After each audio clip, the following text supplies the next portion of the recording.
Picture a glittering Edwardian ball at Ashford Hall, where the Duchess's priceless diamond tiara sparkles under chandeliers, until it vanishes in a fleeting moment of darkness. Enter Miss Jane Marple, a quiet spinster with a razor-sharp mind, unraveling a web of secrets among 4 suspects: the poised lady-in-waiting with hidden debts, the charming collector with a keen eye, the nervous jeweler teetering on ruin, and the timid maid driven by desperate love. In a dance of clues and motives, only Miss Marple can uncover the truth behind the theft before the night's shadows fade. Will she find the tiara and the heart of the crime? In time. Chapter 1. The Glittering Evening. The ballroom of Ashford Hall glowed with an almost unearthly splendor, its vast expanse bathed in the soft radiance of a dozen crystal chandeliers.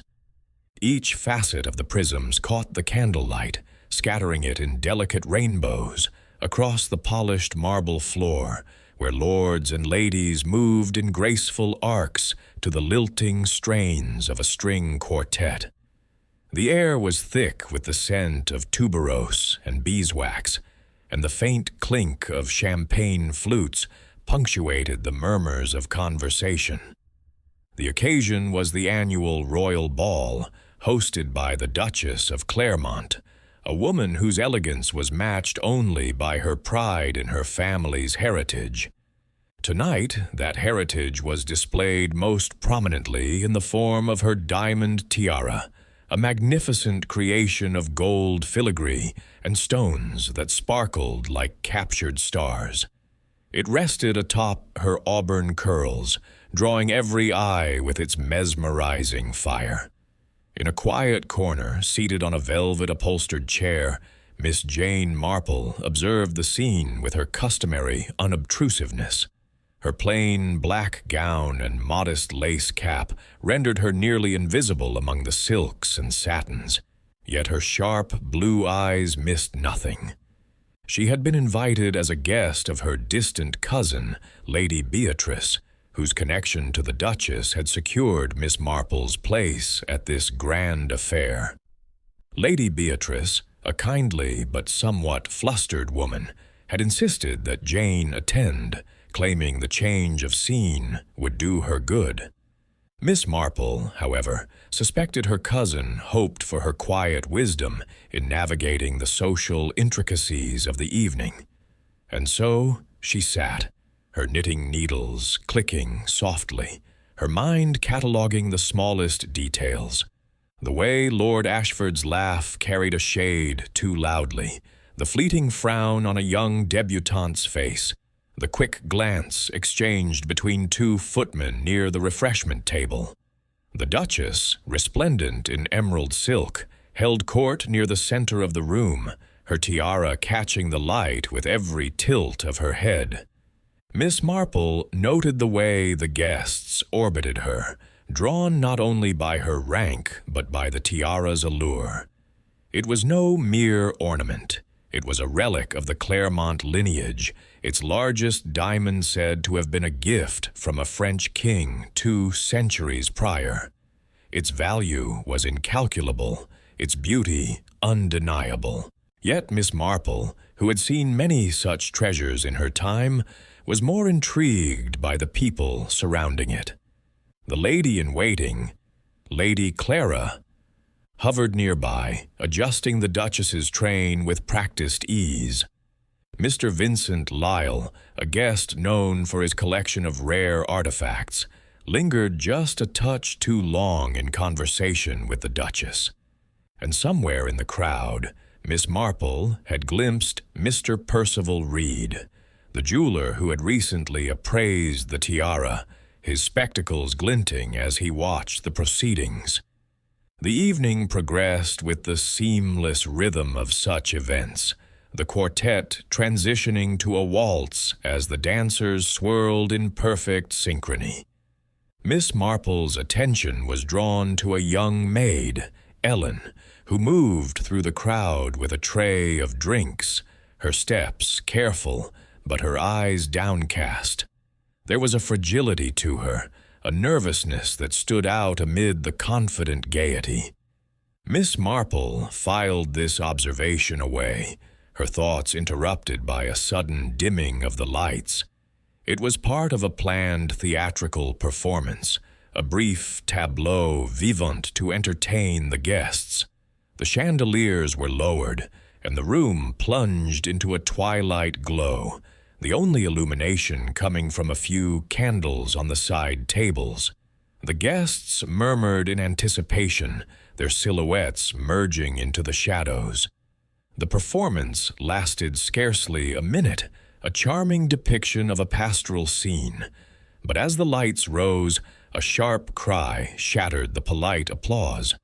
The Duchess stood, her hands clutching at her head, her face drained of color. "My tiara," she gasped, her voice carrying across the now silent ballroom. "It's gone." The music faltered, the dancers froze, and a ripple of shock spread through the crowd. Lady Beatrice hurried to the Duchess's side, her hands fluttering uselessly, while the guests whispered in alarm. Miss Marple set her knitting aside, her gaze sweeping the room. The tiara, so prominent moments before, had vanished in the brief darkness. Its weight and size made accidental loss impossible. Someone had taken it, and they were likely still among the glittering throng. The butler, a stern man named Hawkins, took charge, ordering the doors closed, and the guests herded into the adjacent drawing room. The Duchess, trembling with a mixture of fury and distress, demanded an immediate investigation. Miss Marple, at Lady Beatrice's urging, approached the scene, her unassuming air allowing her to slip past the flustered servants. She studied the Duchess's chair, the nearby curtains, the scattered glasses on the table. Nothing seemed amiss, yet the theft had occurred in that fleeting moment of shadow. The local constable, Mr. Harrow, arrived, his face grim as he announced that no one would leave Ashford Hall until the matter was resolved. Miss Marple returned to her chair, her needles resuming their steady rhythm. A puzzle had presented itself, and she knew the answer lay not in the tiara's brilliance, but in the quiet, unnoticed actions of those around it. Chapter 2. The Scene of the Crime. The air in Ashford Hall had shifted from festive to fraught in mere moments, the gaiety of the royal ball replaced by a tense murmur that rippled through the gathered guests like a chill wind. The grand ballroom, so recently a stage for elegance and revelry, now seemed a cavern of suspicion, its chandeliers casting long shadows that danced uneasily across the marble floor. The Duchess of Claremont, her emerald gown still resplendent but her face pale as alabaster, stood at the center of the room, her hands trembling where they had once rested confidently on her now bare head. The diamond tiara, that dazzling emblem of her family's storied past, was gone, plucked from her brow in the fleeting darkness of the theatrical performance. Its absence was not merely a loss of wealth, but a wound to her pride, and her voice, sharp with indignation, cut through the whispers as she demanded answers.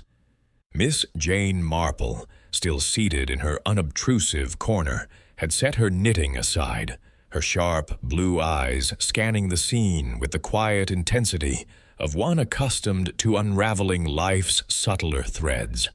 Her cousin, Lady Beatrice, fluttered nearby, her usual composure frayed as she tried to soothe the Duchess while casting anxious glances toward Miss Marple. The invitation to the ball had been a gesture of familial duty, but Lady Beatrice now seemed to sense that her cousin's presence might prove more valuable than mere companionship. Miss Marple, for her part, remained silent, her mind already at work, piecing together the fragments of the evening, the dimming of the lights, the brief chaos of the tableau vivant, the sudden cry of the Duchess. The tiara's theft was no accident. Its weight, a full pound of gold filigree studded with diamonds, made casual misplacement impossible. Someone had acted with purpose, and they were likely still within the walls of Ashford Hall. The butler, Hawkins, his face a mask of stern efficiency, had taken swift command, directing the footmen to secure the exits and usher the guests into the adjacent drawing room. The heavy oak doors of the ballroom were closed with a thud that echoed like a gavel, sealing the company within the estate. The guests, a glittering assembly of lords, ladies, and minor nobility, complied with a mixture of indignation and curiosity, their finery now seeming out of place amid the growing unease. Miss Marple rose from her chair, her movements deliberate, and approached Lady Beatrice, who was wringing her hands beside the Duchess. "Jane, oh, Jane," Lady Beatrice whispered, her voice low. "This is dreadful. The tiara, irreplaceable. What are we to do?" Miss Marple's expression was calm, almost serene, as she patted her cousin's arm. "We shall observe, my dear," she said softly, "and we shall listen. The truth is often found in what goes unsaid." At Lady Beatrice's urging, Miss Marple was permitted to linger in the ballroom as the local constable, Mr. Harrow, arrived. A stout man with a bristling mustache and a notebook clutched like a talisman, he exuded an air of determined competence, though Miss Marple suspected his experience leaned more toward lost livestock than stolen heirlooms. He addressed the Duchess with a deferential bow, his voice gruff but respectful. "Your Grace, I assure you, we'll get to the bottom of this. No one leaves until we've searched the premises and questioned those present." The Duchess, her lips a thin line, nodded curtly. "See that you do, Mr. Harrow. That tiara is worth more than your entire village, and I'll not have it vanish into the night." Miss Marple, standing quietly to one side, took the opportunity to survey the ballroom more closely. The room was vast, its walls adorned with gilded mirrors and portraits of stern-faced Claremont ancestors. The long windows, draped in heavy velvet curtains of deep burgundy, overlooked the darkened gardens, their panes reflecting the flickering candlelight. The floor, a checkerboard of black and white marble, was scuffed here and there from the evening's dancing, and the side tables, laden with crystal flutes and half-eaten delicacies, bore the marks of careless revelry. The Duchess's chair, a high-backed piece upholstered in gold brocade, stood at the front of the room, where she had watched the performance. Miss Marple approached it, her steps soft, her eyes scanning for anything amiss. The chair itself offered no immediate clues. The cushion was undisturbed, the armrests unmarred. Yet Miss Marple knelt, her fingers brushing the floor beneath, where a single pearl bead glinted in the candlelight. She picked it up, turning it over in her hand. It was small, unremarkable, likely fallen from a gown or a slipper, but she tucked it into her reticule nonetheless. Details, she knew, were the threads from which solutions were woven. She rose and moved to the nearby table, where a silver tray held a dozen champagne flutes, some still half full. A faint smudge on one glass caught her eye, a trace of lip rouge, perhaps, or something less innocent. She made a mental note to inquire about the servants who had served the drinks. The constable, meanwhile, had begun organizing his approach. He stood before the gathered guests in the drawing room, his notebook open, and announced his intention to focus on those who had been closest to the Duchess during the performance. 4 individuals, he said, his voice carrying a note of authority. We're in a position to have acted when the lights dimmed. We'll start with them. He listed the names. Lady Clara, the Duchess's lady-in-waiting, who had been at her side all evening. Mr. Vincent Lyle, a guest seated 2 rows behind. Mr. Percival Reed, the jeweler who had appraised the tiara, and Ellen, a young maid who had been serving drinks nearby. The guests murmured, some casting furtive glances at the named individuals, others whispering speculations about motives and means. Miss Marple, permitted to remain in the ballroom as the constable moved to the drawing room, continued her quiet inspection. She approached the heavy velvet curtains, running her fingers along the fabric. They were thick, capable of concealing a person, but their folds showed no signs of disturbance, no creases or pulls to suggest someone had hidden behind them. She stepped to the window, peering out into the darkened gardens. The night was moonless, the lawns swallowed by shadow, and the idea of a thief escaping through the window seemed unlikely. The tiara, she reasoned, was still within the house, its bulk making it difficult to conceal on one's person. A search, she suspected, would yield little unless the thief had been remarkably careless. Returning to the center of the room, Miss Marple paused near the small stage where the tableau vivant had been performed. It had been a simple affair. A group of young ladies from the local gentry, dressed as shepherdesses, posing in a pastoral scene. The lights had dimmed for no more than a minute, yet that brief darkness had been enough. Miss Marple closed her eyes, picturing the scene. The Duchess in her chair, Lady Clara adjusting her shawl, Mr. Lyle seated behind, Mr. Reed at the rear, and Ellen moving silently with her tray. The tiara's removal required not only opportunity, but dexterity. Someone with steady hands and a clear plan. She opened her eyes, her gaze falling on a small side door near the stage, half hidden by a tapestry. It led, she recalled from her arrival, to a service corridor used by the staff. Could the thief have slipped through there, unnoticed in the dark? She approached the door, her fingers tracing the handle. It was well oiled, opening soundlessly, and the corridor beyond was narrow and dimly lit. A perfect route for a servant or a thief to move unseen.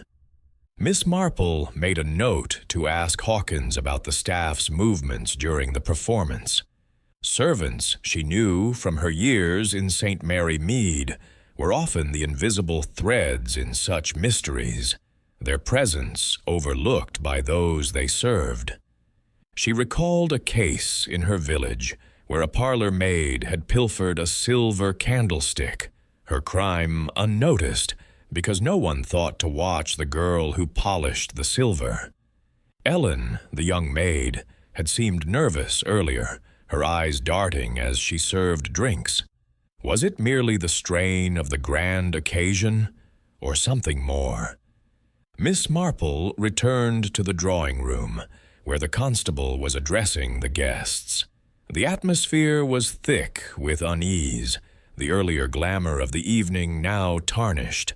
Lady Clara stood apart, her posture rigid, her sharp features betraying a flicker of irritation as the constable questioned her. Mr. Lyle, by contrast, leaned casually against a mantelpiece, his smile easy, but his eyes watchful. Mr. Reed fidgeted with his spectacles, his handkerchief twisted into a knot, while Ellen, summoned from the servants' quarters, stood near the door, her hands clasped tightly before her. Miss Marple settled into a chair, her knitting resumed as a pretext for observation. The constable's questions were methodical but blunt, lacking the subtlety needed to tease out hidden truths. She listened, her needles clicking, as he asked each suspect where they had been during the dimming of the lights. Lady Clara's response was crisp. "I was at the Duchess's side, as always," she said, her voice cool. "I stepped away briefly to fetch her shawl from the cloakroom. The lights were out when I returned, and I heard her cry out."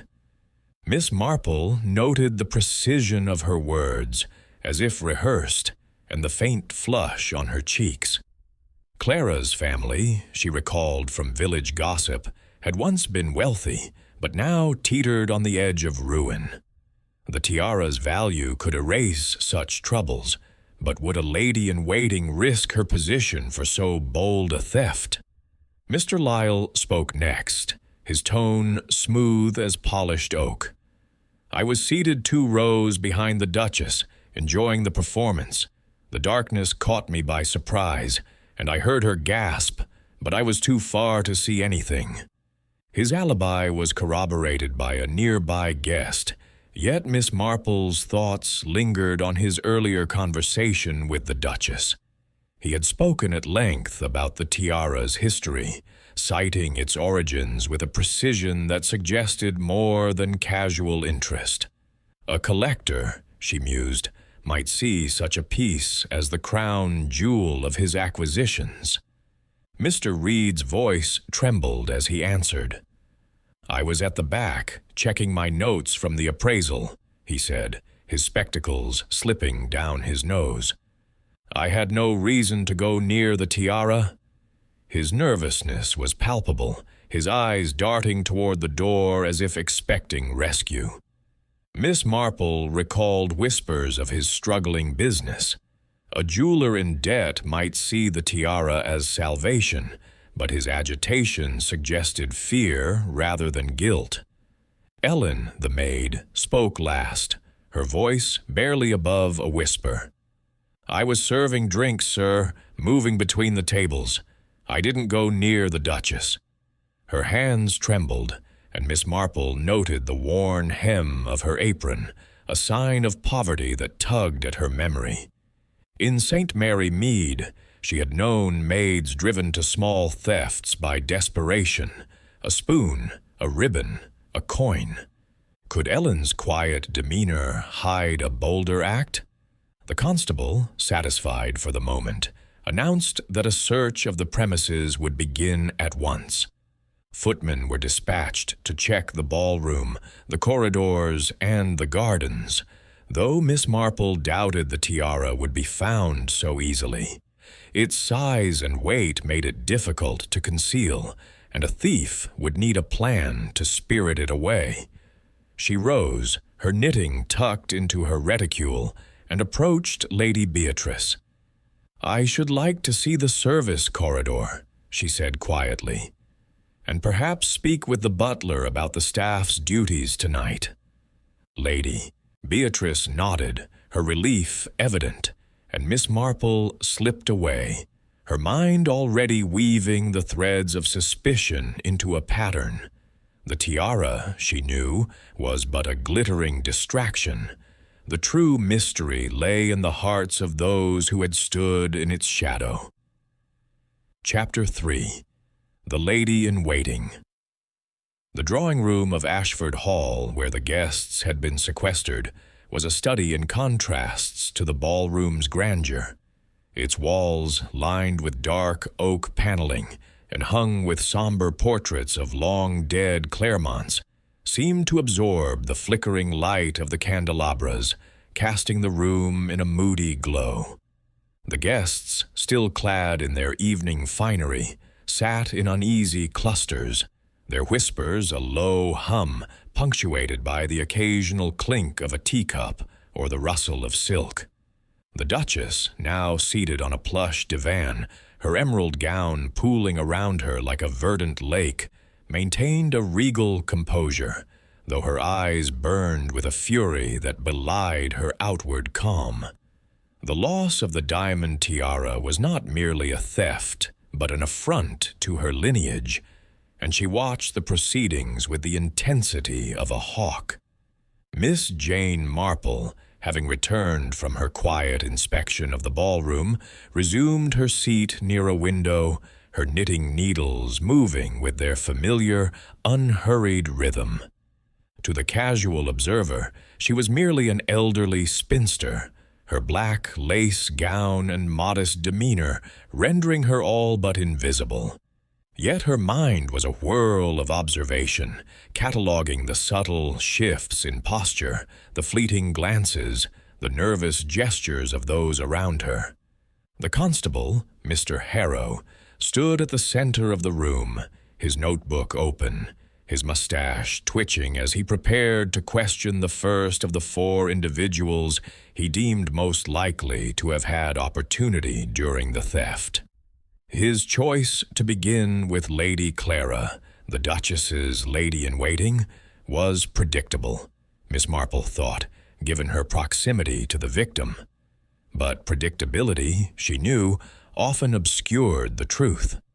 Lady Clara stood before the constable, her posture erect, her sharp cheekbones accentuated by the candlelight.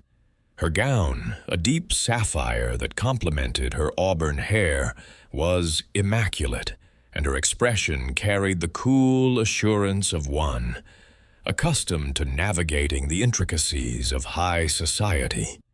Yet Miss Marple, whose years in St. Mary Mead had honed her ability to read the smallest signs, noted a faint tremor in Clara's hands as she smoothed her skirt, a gesture too deliberate to be casual.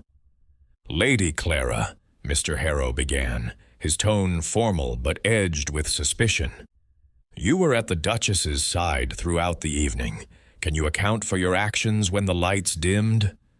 Clara's lips curved into a polite smile, though her eyes remained guarded. "As I told you, Mr. Harrow, I was attending her Grace. My duties require me to ensure her comfort at all times, adjusting her gown, fetching her shawl, seeing to her needs. When the lights dimmed for the tableau vivant, I had stepped away briefly to retrieve her shawl from the cloakroom. It was a matter of moments, no more. I returned as the lights rose and heard her Grace's cry. Her voice was steady, each word enunciated with precision, yet Miss Marple detected a practiced quality to it, as if the answer had been prepared in advance. Mr. Harrow scribbled in his notebook, his brow furrowed. "And you saw nothing unusual? No one near the Duchess during the darkness?" Clara shook her head, her sapphire earrings catching the light. "The room was too dark, and I was focused on my task. I noticed nothing out of the ordinary." The constable pressed further, asking about her movements in the cloakroom, the exact timing of her return. But Clara's responses remained consistent, her composure unshaken. Yet Miss Marple's needles paused briefly as she observed the way Clara's gaze flickered, just for a moment, toward the door leading to the service corridor. Was it a nervous glance or something more calculated? As Clara stepped back, rejoining the Duchess's side with a murmured word of reassurance, Miss Marple's thoughts turned to the woman's circumstances. She had heard, through the quiet channels of village gossip that reached even St. Mary Mead, that Clara's family, the once prosperous Haverfords, had fallen into financial straits. The whispers spoke of gambling debts, unwise investments, and a brother whose reckless habits had drained the family coffers. Lady Clara, as the Duchess's lady-in-waiting, held a position of trust and prestige, but it was not a lucrative one. The tiara's value, enough to restore a family's fortunes, would be a powerful temptation. Yet Clara's role placed her under constant scrutiny. A theft so bold would require not only nerve, but a plan to evade suspicion. Miss Marple's mind drifted to a memory from her village, where a young woman of good breeding had once pilfered a neighbor's brooch to settle a debt. The act had been impulsive, driven by desperation, but Lady Clara struck her as neither impulsive nor desperate. Her movements were too controlled, her words too measured. If she were the thief, Miss Marple reasoned, she would have anticipated the questions, prepared her alibi, perhaps even ensured that suspicion fell elsewhere. The shawl, for instance, had it truly been necessary to fetch it during the performance, or was it a convenient excuse to step away? The constable, unaware of Miss Marple's quiet musings, turned his attention to the broader room, announcing that a search of the guests' belongings would commence. A murmur of protest rose from the assembly, but the Duchess's sharp gesture silenced it. "No one is above suspicion," she declared, her voice cutting through the tension. "My tiara will be found, and the culprit will answer for this outrage." Miss Marple, unnoticed by most, slipped from her chair and approached Lady Beatrice, who was hovering near the Duchess, her face a mask of anxiety. "Jane, this is dreadful," Lady Beatrice whispered. "Clara is so loyal. Surely she couldn't have done such a thing." "Loyalty?" Miss Marple replied softly, her eyes on Clara's retreating figure, "is a fine quality, but it does not always preclude temptation. Might I speak with the cloakroom attendant? I should like to know more about Lady Clara's errand." Lady Beatrice nodded, eager for any action that might resolve the crisis, and sent a footman to fetch the attendant. Miss Marple returned to her seat, her knitting resumed, but her thoughts were far from the wool in her hands. The cloakroom attendant, a wiry young man named Thomas, appeared shortly, his cap clutched nervously in his hands. Miss Marple, with her gentle smile and unassuming air, put him at ease, asking about the shawl in a tone that suggested mere curiosity. "Oh, aye, ma'am," Thomas said, his voice tinged with the local burr. "Lady Clara came for it just as the lights went down. She was in a hurry, said her grace was chilly. I handed it over quick-like, and she was gone before the performance ended." Miss Marple nodded, her expression encouraging. "And was the cloakroom busy at that moment? Many comings and goings?" Thomas shook his head. "No, ma'am, just her. Most folk were watching the tableau." The information was useful, though not conclusive. Clara's errand to the cloakroom placed her away from the Duchess during the critical moment, but the timing was tight, perhaps too tight. Miss Marple thanked Thomas, who retreated with a relieved bob of his head and turned her attention back to the room. Clara had resumed her place beside the Duchess, her demeanor as polished as ever, but Miss Marple noted the way her fingers lingered on the shawl now draped over the Duchess's shoulders. Was it a gesture of duty, or a subtle reminder of her alibi? The constable's search of the guests' belongings began, with footmen moving methodically through the room, examining reticules, cloaks, and pockets. The process was met with indignation from some and nervous compliance from others, but nothing of note was found. Miss Marple, watching from her corner, knew that a thief clever enough to steal the tiara in a crowded ballroom would not be so foolish as to carry it on their person. The tiara, she suspected, was hidden somewhere within the house, perhaps in a place only someone familiar with its workings would know. Clara, as a frequent presence at Ashford Hall, would have such knowledge, but so too would the staff, the jeweler, or even a guest who had visited before. As the search concluded, Mr. Harrow announced that he would continue questioning the other suspects in the morning, allowing the guests a few hours' rest under the watchful eyes of the footman.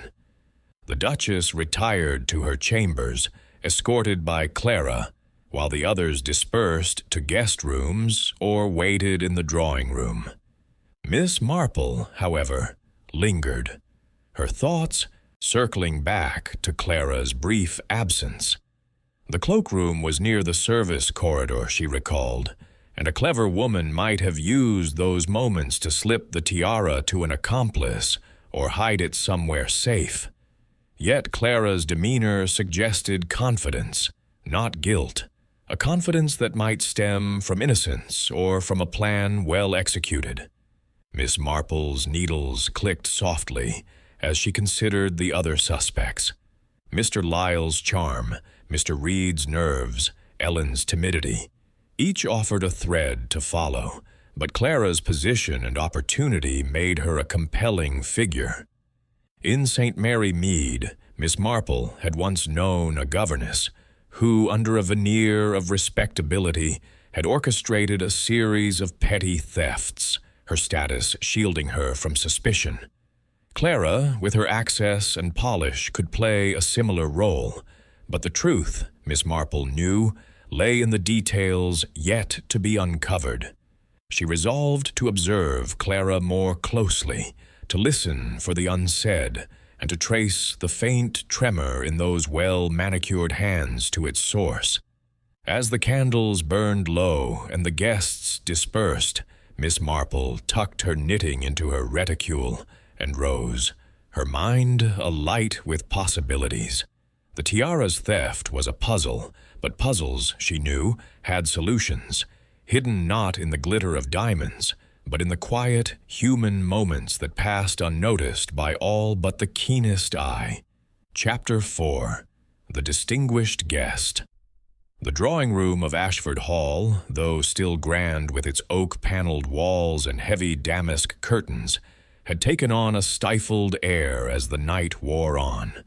The candles, burning low in their silver holders, cast wavering shadows that seemed to mirror the unease settling over the guests.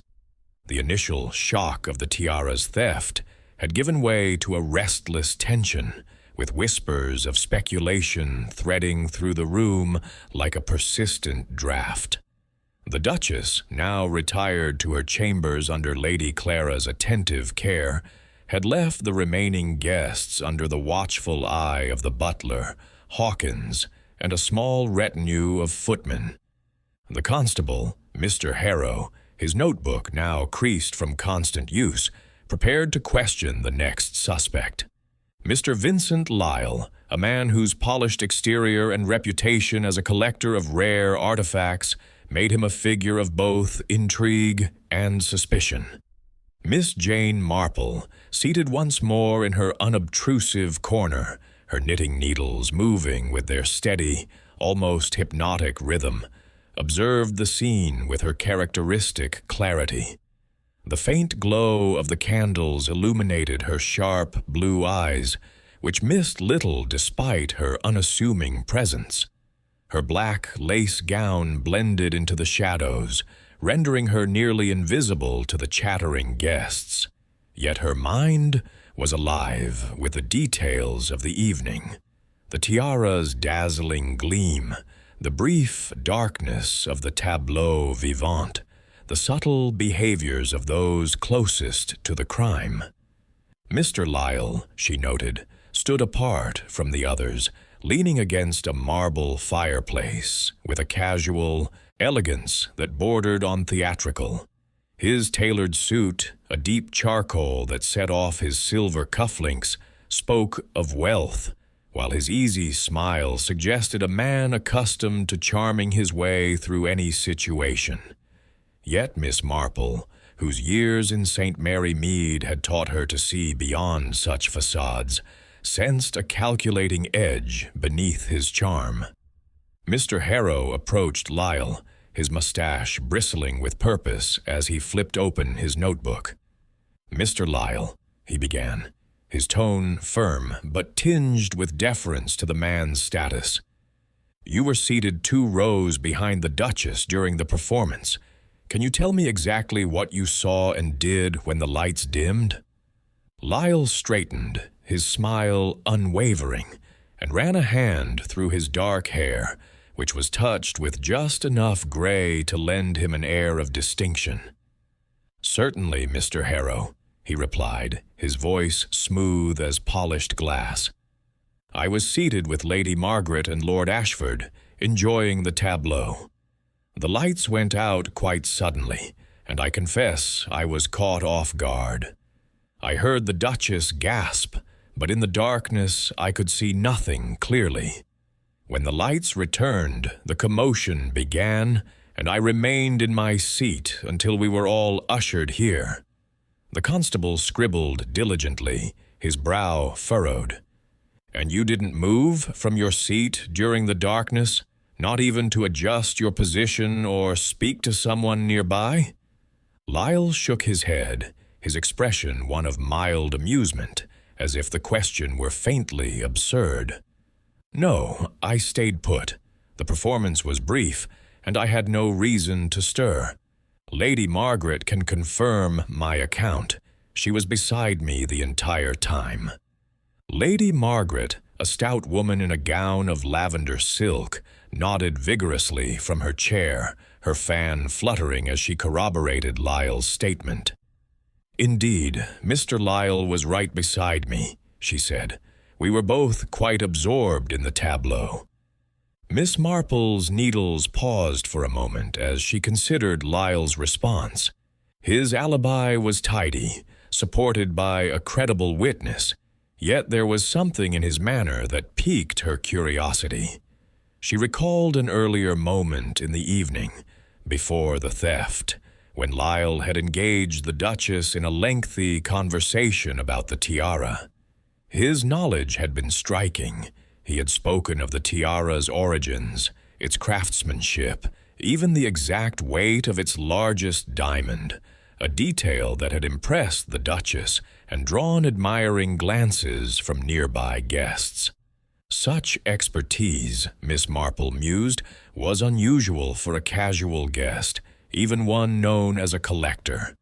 In St. Mary Mead, she had once known a gentleman antiquarian who had charmed his way into a widow's home, only to abscond with her rare books.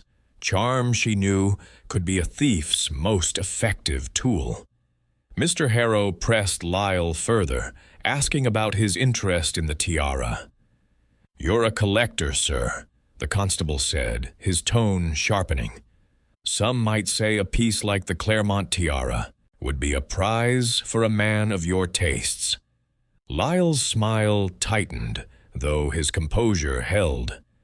"I'm a collector, yes, but my interests lie in antiquities, Etruscan vases, medieval manuscripts, that sort of thing. The tiara is exquisite, but it's not the sort of piece one could easily acquire, even if one were so inclined." His voice carried a hint of condescension, as if the suggestion of theft were beneath him. Yet Miss Marple noted the way his fingers brushed the cuff-link on his left wrist, a small, restless gesture that belied his calm. As the constable moved on to question other guests about their observations, Miss Marple's thoughts lingered on Lyle. His seat, 2 rows behind the Duchess, placed him at a distance, but the darkness of the tableau would have obscured any subtle movement. The tiara's removal required not only opportunity, but a certain audacity, qualities Lyle seemed to possess in abundance.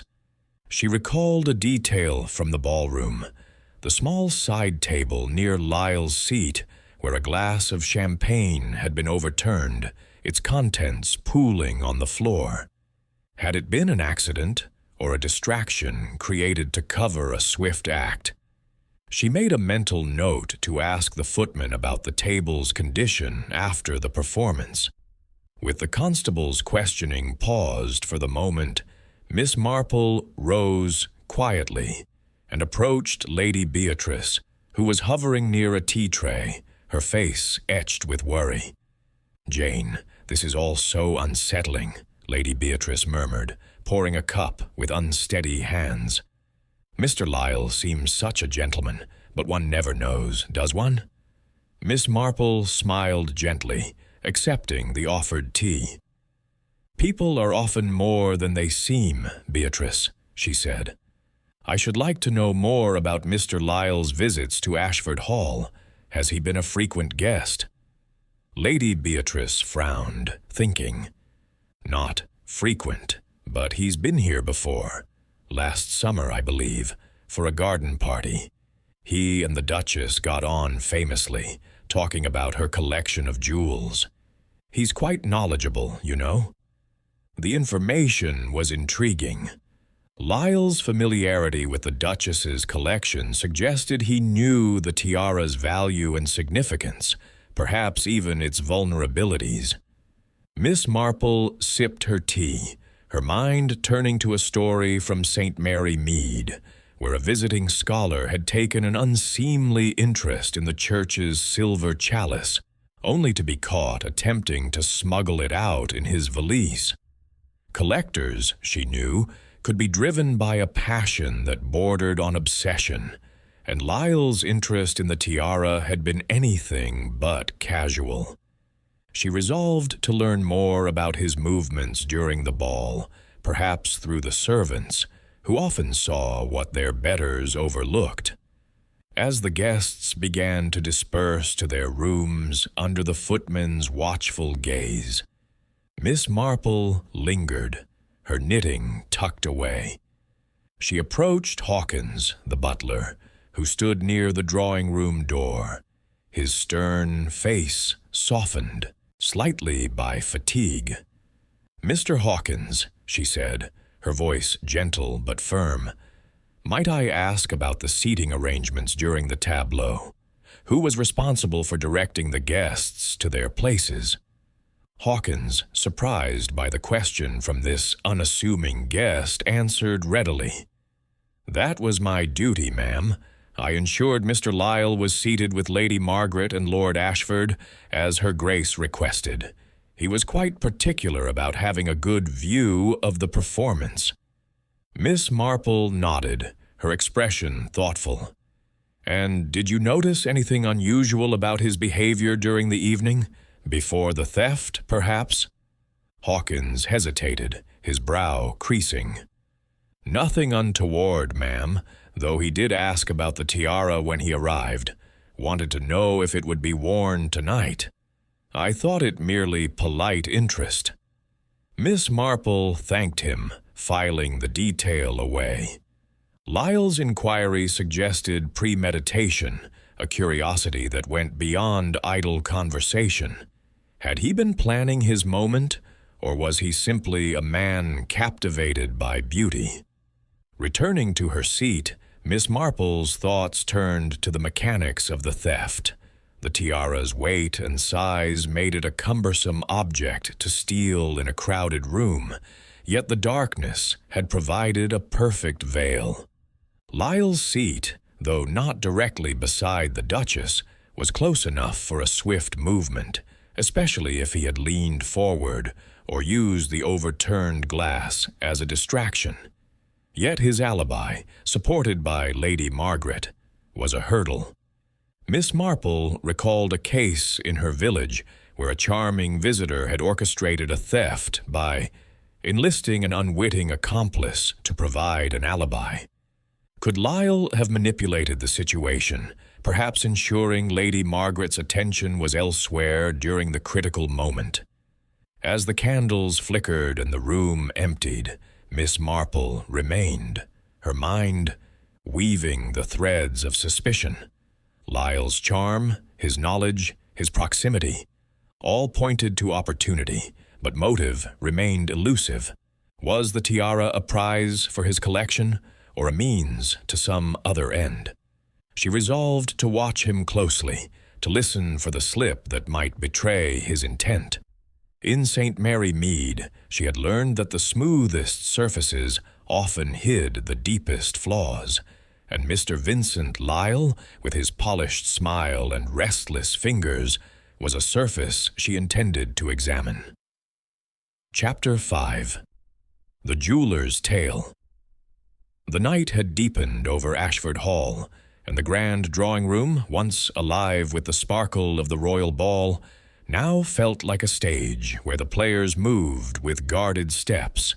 The candles, reduced to stubs, cast a dim glow that accentuated the shadows pooling in the corners, lending an air of secrecy to the proceedings. The guests, their earlier vivacity dulled by the shock of the tiara's theft, sat in uneasy silence or murmured in low tones, their eyes darting toward the 4 individuals named as suspects by the constable, Mr. Harrow. The Duchess, though absent, seemed to loom over the room, her indignation a palpable force that kept the tension taut. Miss Jane Marple, seated in her quiet corner, her black lace gown blending into the gloom, continued her unobtrusive vigil. Her knitting needles clicked softly, a steady counterpoint to the nervous rustle of the room, as her sharp blue eyes took in every detail. The way a lady clutched her fan, the way a gentleman's fingers drummed on his knee, the way the next suspect, Mr. Percival Reed, fidgeted with his spectacles as he awaited his turn. Mr. Reed, the jeweler who had appraised the Duchess's diamond tiara only a week prior, was a man whose appearance seemed to contradict the grandeur of his profession. His suit, though well-tailored, was slightly frayed at the cuffs, and his spectacles, perched precariously on his thin nose, gave him the look of a scholar rather than a craftsman of precious gems. His hands, however, were steady and precise, betraying years of delicate work, though now they twisted a handkerchief into tight knots as he stood before Mr. Harrow. The constable, his mustache bristling with the weight of his task, fixed Reed with a stern gaze. "Mr. Reed," he began, his voice carrying the authority of his office, "you had intimate knowledge of the tiara, having appraised it recently. Where were you when the lights dimmed, and what can you tell us about your actions?"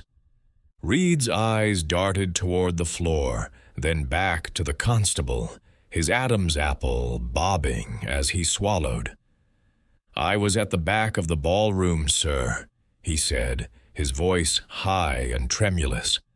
"I had my notebook with me, checking my records from the appraisal. The lights went out and I stayed where I was. I heard the Duchess's cry when the lights returned, but I was too far to see anything."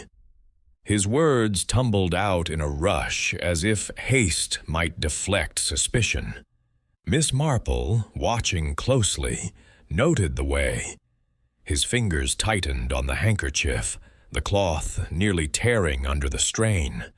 Nervousness, she knew, could stem from guilt or merely from the pressure of scrutiny, but Reed's agitation seemed to border on panic. Mr. Harrow's pencil scratched across his notebook. "You say you were at the back, Mr. Reed. Can anyone confirm that?" Reed hesitated, his spectacles slipping further down his nose. I believe Mr. Grayson, the estate steward, was nearby. He might have seen me." The constable made a note to question Grayson, then leaned forward, his eyes narrowing. "And your appraisal? Did it give you any ideas about the tiara's value? A piece like that could tempt a man in your line of work, could it not?" Reed's face flushed, and he shook his head vigorously. "No, sir. I'm a professional. I appraised it for the Duchess, nothing more. It's a masterpiece, yes, but I had no reason to touch it after my work was done." Miss Marple's needles paused as she considered Reed's response. His appraisal had placed him in close contact with the tiara, giving him not only knowledge of its worth, rumored to be enough to buy half the county, but also an opportunity to study its design. In St. Mary Mead, She had once known a watchmaker who had crafted a near-perfect replica of a client's heirloom, intending to swap it for the original. Could Reed have harbored a similar plan? His business, she had heard through Lady Beatrice's gossip, was struggling, his shop in the nearby town teetering on the edge of ruin. The tiara's sale, even on the black market, could erase such debts. But the risk was immense for a man so visibly rattled by a mere questioning. The constable pressed Reed further, asking about his movements before and after the performance. "Did you speak to anyone near the Duchess? Did you notice anything unusual?" Reed's answers were halting, his eyes flickering toward the door as if longing to escape. "No, sir. I kept to myself. I was focused on my notes. The ballroom was crowded, and I didn't pay much mind to the others." His voice wavered, and Miss Marple noted the sweat beading on his brow. Despite the coolness of the room, fear, she mused, could be a powerful motivator, but it could also be a mask for something else. Knowledge, perhaps, of the theft's mechanics, if not its execution. As Mr. Harrow concluded his questioning, announcing that he would verify Reed's alibi with the steward, Miss Marple's thoughts turned to the jeweler's behavior. His nervousness was striking, yet it lacked the calculated edge she had sensed in Lady Clara or the polished confidence of Mr. Lyle. Reed seemed less a mastermind than a man caught in a situation beyond his control. She recalled a detail from her earlier inspection of the ballroom, a small magnifying glass, dropped near the back of the room where Reed claimed to have stood. It was the sort of tool a jeweler might carry, though it could belong to anyone. She made a mental note to ask Hawkins if Reed had been seen with such an item during the evening. With the questioning paused, Miss Marple rose quietly and approached Lady Beatrice, who was now sipping tea with a trembling hand, her eyes darting between the suspects. "Jane, this is all so perplexing," she whispered. "Mr. Reed seems such an honest man, but he's so dreadfully nervous. Do you think he could have done it?" Miss Marple's smile was gentle, her tone measured. "Nervousness, Beatrice, is not always a sign of guilt. Sometimes it's merely the fear of being thought guilty. I should like to know more about Mr. Reed's appraisal. Did he work alone, or did others assist him?" Lady Beatrice frowned, thinking. "I believe he examined the tiara in the library, with only the Duchess and her steward present. He was quite thorough, she said, spent hours with it." This detail piqued Miss Marple's interest. Hours with the tiara would have given Reed ample time to study its construction, perhaps even to plan a theft or a substitution. She recalled a case in St. Mary Mead, where a jeweler's apprentice had crafted a paste replica of a brooch, intending to sell the original to pay off a gambling debt. Reed's financial troubles, if the gossip were true, could drive a similar scheme, though his agitation suggested he lacked the nerve for such a bold act. Had he seen something during the ball, perhaps, that made him fear implication? She resolved to visit his shop in town under the guise of a curious customer to gauge his demeanor in a less pressured setting.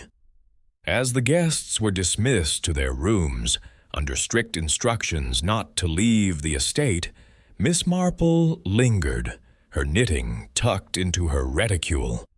She approached Hawkins, who stood by the door, his stern face softened by the late hour. "Mr. Hawkins," she said softly, "during the performance, did you notice Mr. Reed at the back of the ballroom? He mentioned reviewing his notes." Hawkins nodded, his expression thoughtful. "I saw him there, ma'am, standing alone with his notebook. He seemed absorbed, didn't speak to anyone. But I did notice him drop something, a small glass, I think, though I didn't stop to check. Miss Marple thanked him, her mind latching onto the detail. The magnifying glass, perhaps, left behind in a moment of distraction, or something else entirely. Returning to her seat, Miss Marple's thoughts circled around Reed's role. His access to the tiara, his knowledge of its value, and his precarious financial state made him a plausible suspect. Yet his demeanor suggested fear rather than cunning. Could he have been an unwitting pawn, perhaps, in someone else's plan? The tiara's theft required not only opportunity, but precision, and Reed's steady hands were those of a craftsman. Yet in St. Mary Mead, she had learned that the most nervous individuals often held secrets they themselves did not fully understand. Reed's handkerchief, twisted into knots, was a clue in itself, a sign of a man under pressure, whether from guilt or merely the weight of suspicion. As the candles guttered and the room emptied, Miss Marple remained, her mind weaving the threads of the evening into a pattern. Reed's tale was incomplete, a sketch rather than a portrait, and she sensed that the truth lay not in his words, but in what he had left unsaid. She would watch him as she watched the others, for the moment when fear betrayed itself as something more. The tiara, she knew, was hidden somewhere in the house, its glitter a lure for the desperate and the daring. And Mr. Percival Reed, with his trembling hands and darting eyes, was a piece of the puzzle she could not yet place. Chapter 6. The Quiet Maid. The great clock in Ashford Hall's entrance hall struck 2 in the morning, its chimes reverberating through the silent corridors like a solemn reminder of the night's unrest. The drawing-room, now nearly empty, save for a few lingering footmen and the ever-watchful butler, Hawkins, had grown oppressive with the weight of suspicion. The candles, reduced to mere stubs, flickered feebly, casting long, wavering shadows across the oak-paneled walls. The guests, exhausted by the ordeal of the tiara's theft and the constable's relentless questioning, had been escorted to their rooms, though sleep seemed an unlikely prospect for most. The Duchess, still sequestered in her chambers with Lady Clara in attendance, had left an indelible mark of her fury on the household, her demand for justice echoing in every mind. Miss Jane Marple, her slight figure almost lost in the gloom of her corner, remained a quiet sentinel. Her knitting lay idle in her lap, the needles still for the moment, as her sharp blue eyes surveyed the room's final occupants. Her black lace gown, unadorned and unobtrusive, allowed her to fade into the background, yet her mind was alight with the details of the evening. The tiara's sudden absence, the fleeting darkness of the tableau vivant, the nervous tics of the suspects questioned thus far. Lady Clara's cool precision, Mr. Lyle's polished charm, Mr. Reed's jittery unease, each had offered a thread to follow, but none had yet woven into a clear pattern. Now, as the constable, Mr. Harrow, prepared to question the final suspect, Miss Marple's attention turned to Ellen, the young maid whose timid presence had caught her notice earlier in the evening. Ellen stood near the drawing-room door, her slight frame almost swallowed by the shadows. Her plain black uniform, with its crisp white apron, was immaculate despite the late hour, but the hem was frayed, a silent testament to her station. Her hands, clasped tightly before her, trembled slightly, and her eyes, large and dark, remained fixed on the floor as if willing it to swallow her whole.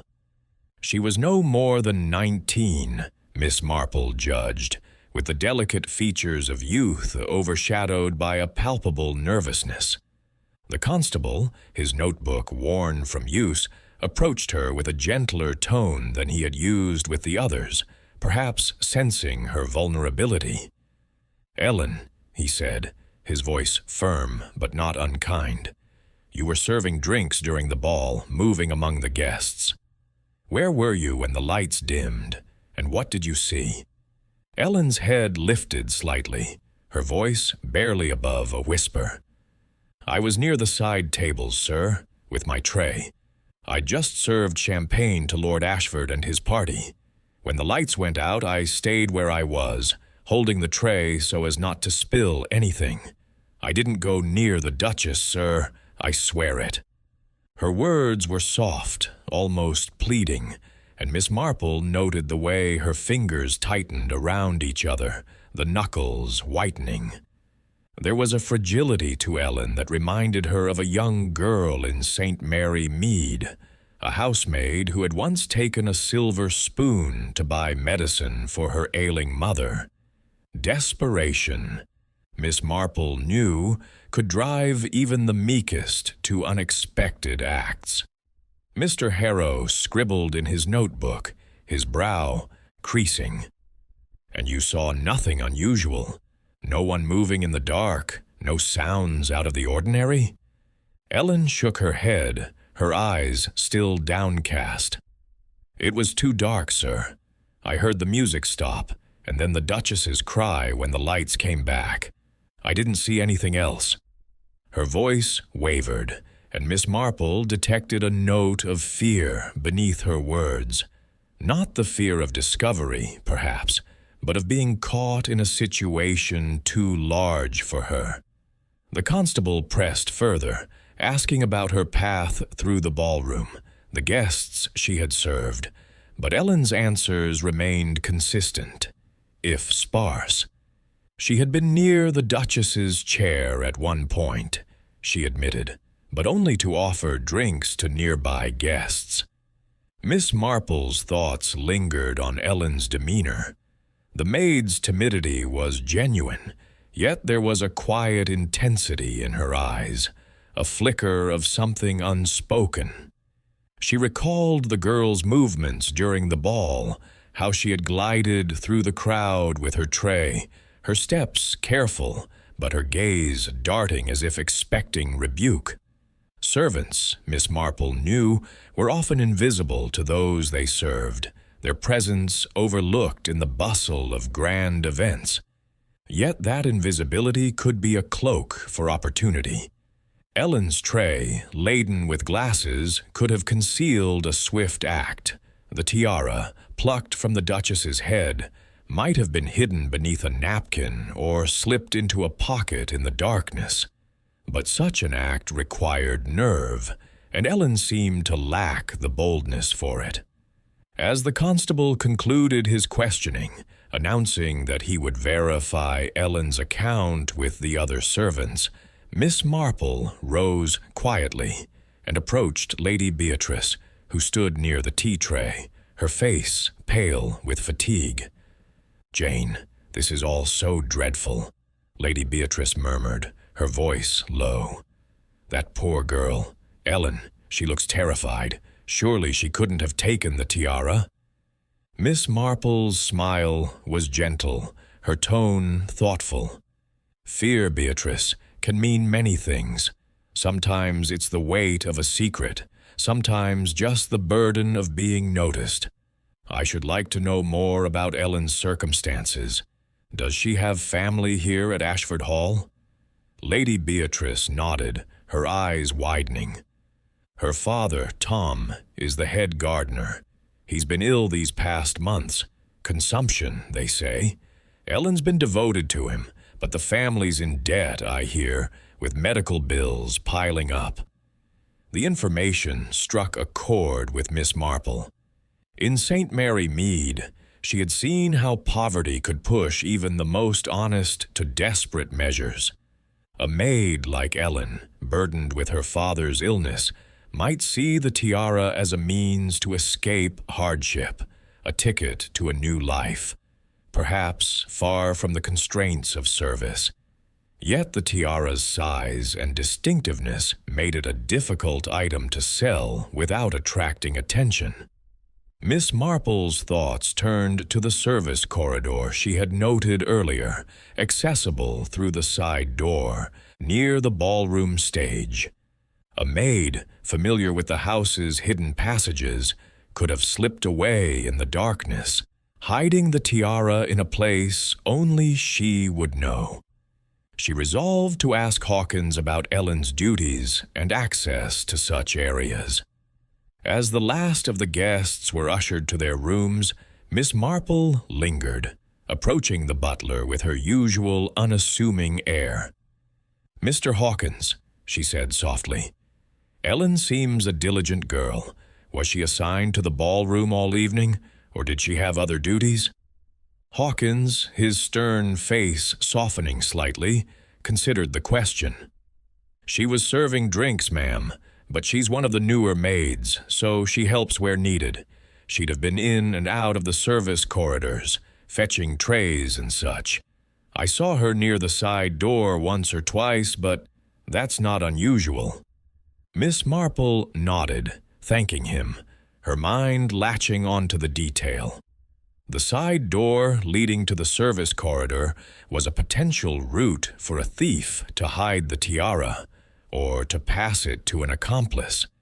Returning to her seat, Miss Marple's thoughts turned to the mechanics of the theft. The tiara's weight required a steady hand to remove it unnoticed, and Ellen, with her tray, had been close enough to the Duchess's chair to act in the darkness.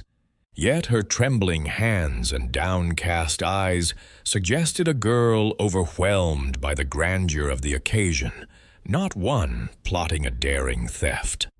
Miss Marple recalled a case in her village where a young servant had stolen a locket to pawn for her brother's debts, only to confess when the guilt became too heavy. Ellen's fear could be that of a thief, or of a girl who had seen something she dared not reveal. As the candles burned out and the room fell into near darkness, Miss Marple tucked her knitting into her reticule, her mind weaving the threads of suspicion. Ellen's poverty, her proximity, her access to the house's hidden corners, all pointed to opportunity, but motive remained uncertain. Was she desperate enough to risk everything for the tiara, or was her fear a sign of something else? A witness, perhaps, to another's act? In St. Mary Mead, Miss Marple had learned that the quietest souls often carried the heaviest burdens, and Ellen, with her trembling hands and frayed apron, was a figure she could not yet dismiss. The tiara, she sensed, was still within Ashford Hall, its glitter a beacon for the desperate. And Ellen, the quiet maid, was a piece of the puzzle whose place she would soon uncover. Chapter 7. The Dimmed Lights. The first faint streaks of dawn were beginning to pierce the heavy curtains of Ashford Hall, casting a pale, ghostly light across the drawing-room where the remnants of the night's turmoil lingered. The air was stale, heavy with the scent of spent candles and the tension that had not yet dissipated.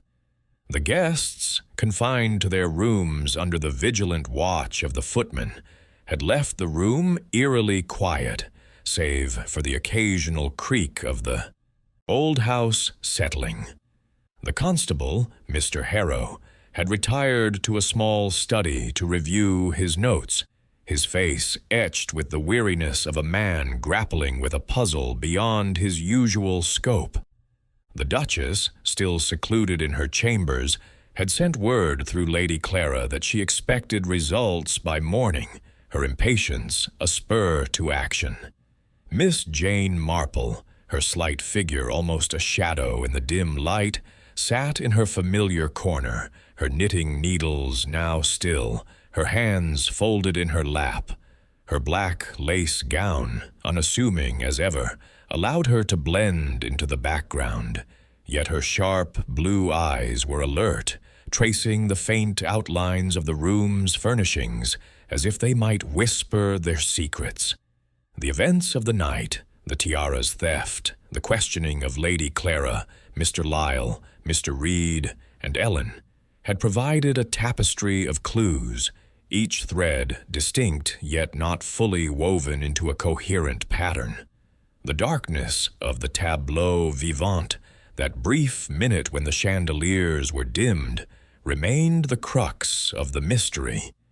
It was in that fleeting shadow that the tiara had vanished, and Miss Marple knew that the truth lay in reconstructing those moments with precision. She rose quietly, her movements deliberate, and approached Lady Beatrice, who stood near a window, her face drawn with exhaustion. "Beatrice, my dear," Miss Marple said softly, her voice a gentle contrast to the night's strain. "I believe it would help to recreate the scene of the performance. Might we gather those who were near the Duchess and reenact the moment the lights dimmed?" Lady Beatrice, her nerves frayed, but trusting her cousin's quiet authority, nodded eagerly. "Oh, Jane, if you think it will help, I'll speak to Hawkins and Mr. Harrow at once." Within minutes, the butler had been summoned, and the constable, though initially skeptical, agreed to the experiment, sensing that Miss Marple's unassuming demeanor masked a keen mind. The ballroom, still grand despite the disarray of overturned glasses and scattered chairs, was prepared for the reenactment. The footmen, under Hawkins's direction, adjusted the chandeliers to mimic the dimming of the previous night, and the suspects, Lady Clara, Mr. Lyle, Mr. Reed, and Ellen, were called back to the scene. The Duchess, though unwilling to leave her chambers, sent her approval, insisting that the exercise be thorough. Miss Marple, standing near the Duchess's empty chair, observed as the suspects took their places. Lady Clara beside the chair, her posture rigid. Mr. Lyle 2 rows back, his expression one of mild amusement. Mr. Reed at the rear, clutching his notebook, and Ellen near a side table, her tray trembling in her hands. The lights were dimmed, plunging the room into a twilight haze, with only a few candles casting a feeble glow. The tableau vivant was not recreated, but the silence and darkness mirrored the performance's brief interlude. Miss Marple closed her eyes, picturing the scene as it had been. The Duchess seated, the tiara gleaming, the guests absorbed in the spectacle, the suspects in their respective positions. The tiara's weight, a pound of gold and diamonds, required a steady hand to remove it unnoticed, a task made possible only by the darkness and the distraction of the moment. She opened her eyes as the lights rose, noting the positions of the suspects. Lady Clara, closest to the Duchess, could have acted swiftly, but her absence to fetch the shawl complicated the timing. Mr. Lyle, seated further back, would have needed to move quickly and silently, a risky endeavor. Mr. Reed, at the rear, was too far to act without drawing attention. Ellen, however, had been near the Duchess's chair, her tray a potential shield for a deft movement. "Again, if you please," Miss Marple said quietly to Hawkins, who nodded and signaled for the lights to dim once more. This time, she focused on Ellen, who stood frozen, her tray held tightly. Miss Marple stepped closer, her voice low. "Ellen, my dear, show me how you moved with your tray during the performance."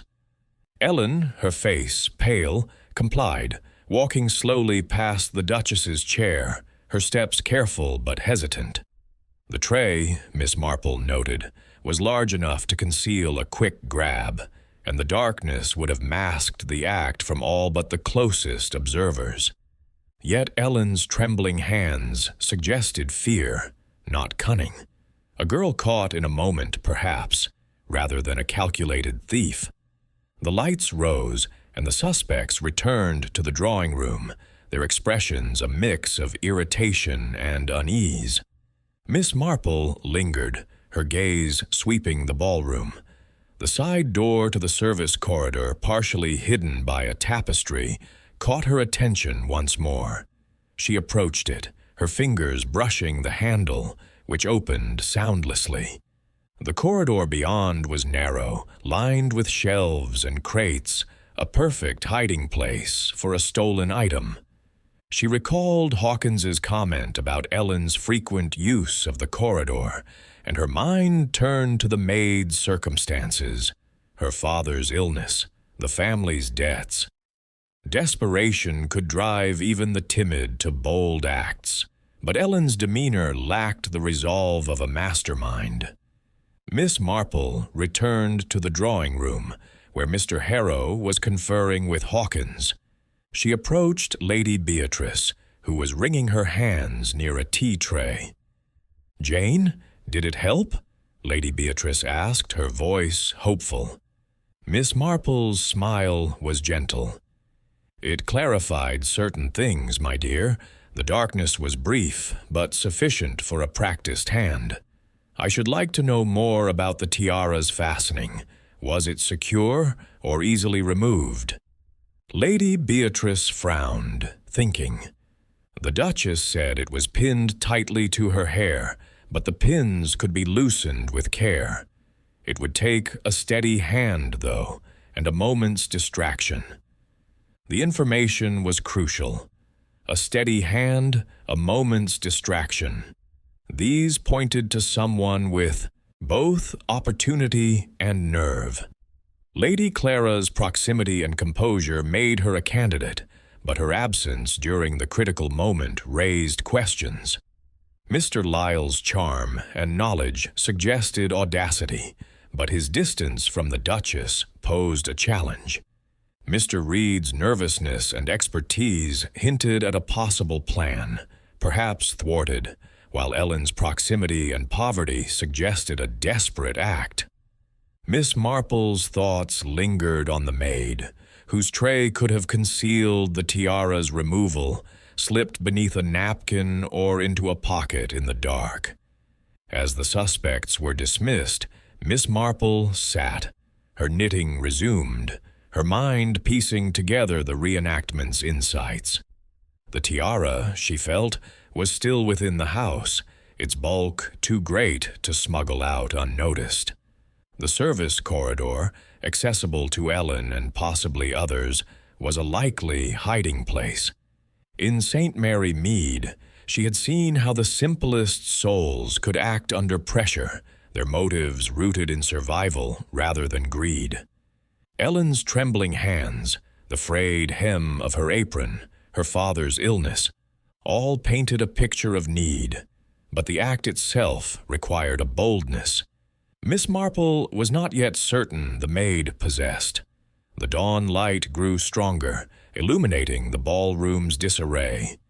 Miss Marple tucked her knitting away, her resolve firm. The reenactment had narrowed the possibilities, but the truth lay in the unseen, the quiet movements, the hidden fears. She would watch, listen, and wait for the moment when the shadows of the dimmed lights revealed their secrets. Chapter 8. A Glimpse of Motive. The pale light of early morning filtered through the tall windows of Ashford Hall, casting a soft, silvery glow over the sprawling gardens and seeping into the grand house, where the air still hummed with the unresolved tension of the night's events. The ballroom, now silent, bore the marks of the previous evening's chaos. Scattered glasses, a forgotten shawl draped over a chair, the faint scuff of dance shoes on the marble floor. The guests, confined to their rooms under the watchful eyes of the footman, stirred restlessly, their sleep disturbed by the specter of the stolen tiara. The Duchess, though unseen since her retreat to her chambers, had sent a sharp missive through Lady Clara, demanding that the investigation proceed with utmost urgency. The constable, Mr. Harrow, was in the study, poring over his notes with a furrowed brow, while the household staff moved quietly, their usual efficiency tempered by the weight of suspicion. Miss Jane Marple, her slight figure wrapped in her unassuming black lace gown, had taken advantage of the early hour to venture into the gardens. Ostensibly, she was admiring the dew-kissed roses that lined the gravel paths, their petals glowing in the soft light. But her true purpose was observation. The gardens, bordered by high hedges and dotted with stone benches, offered a vantage point to watch the comings and goings of the household without drawing attention.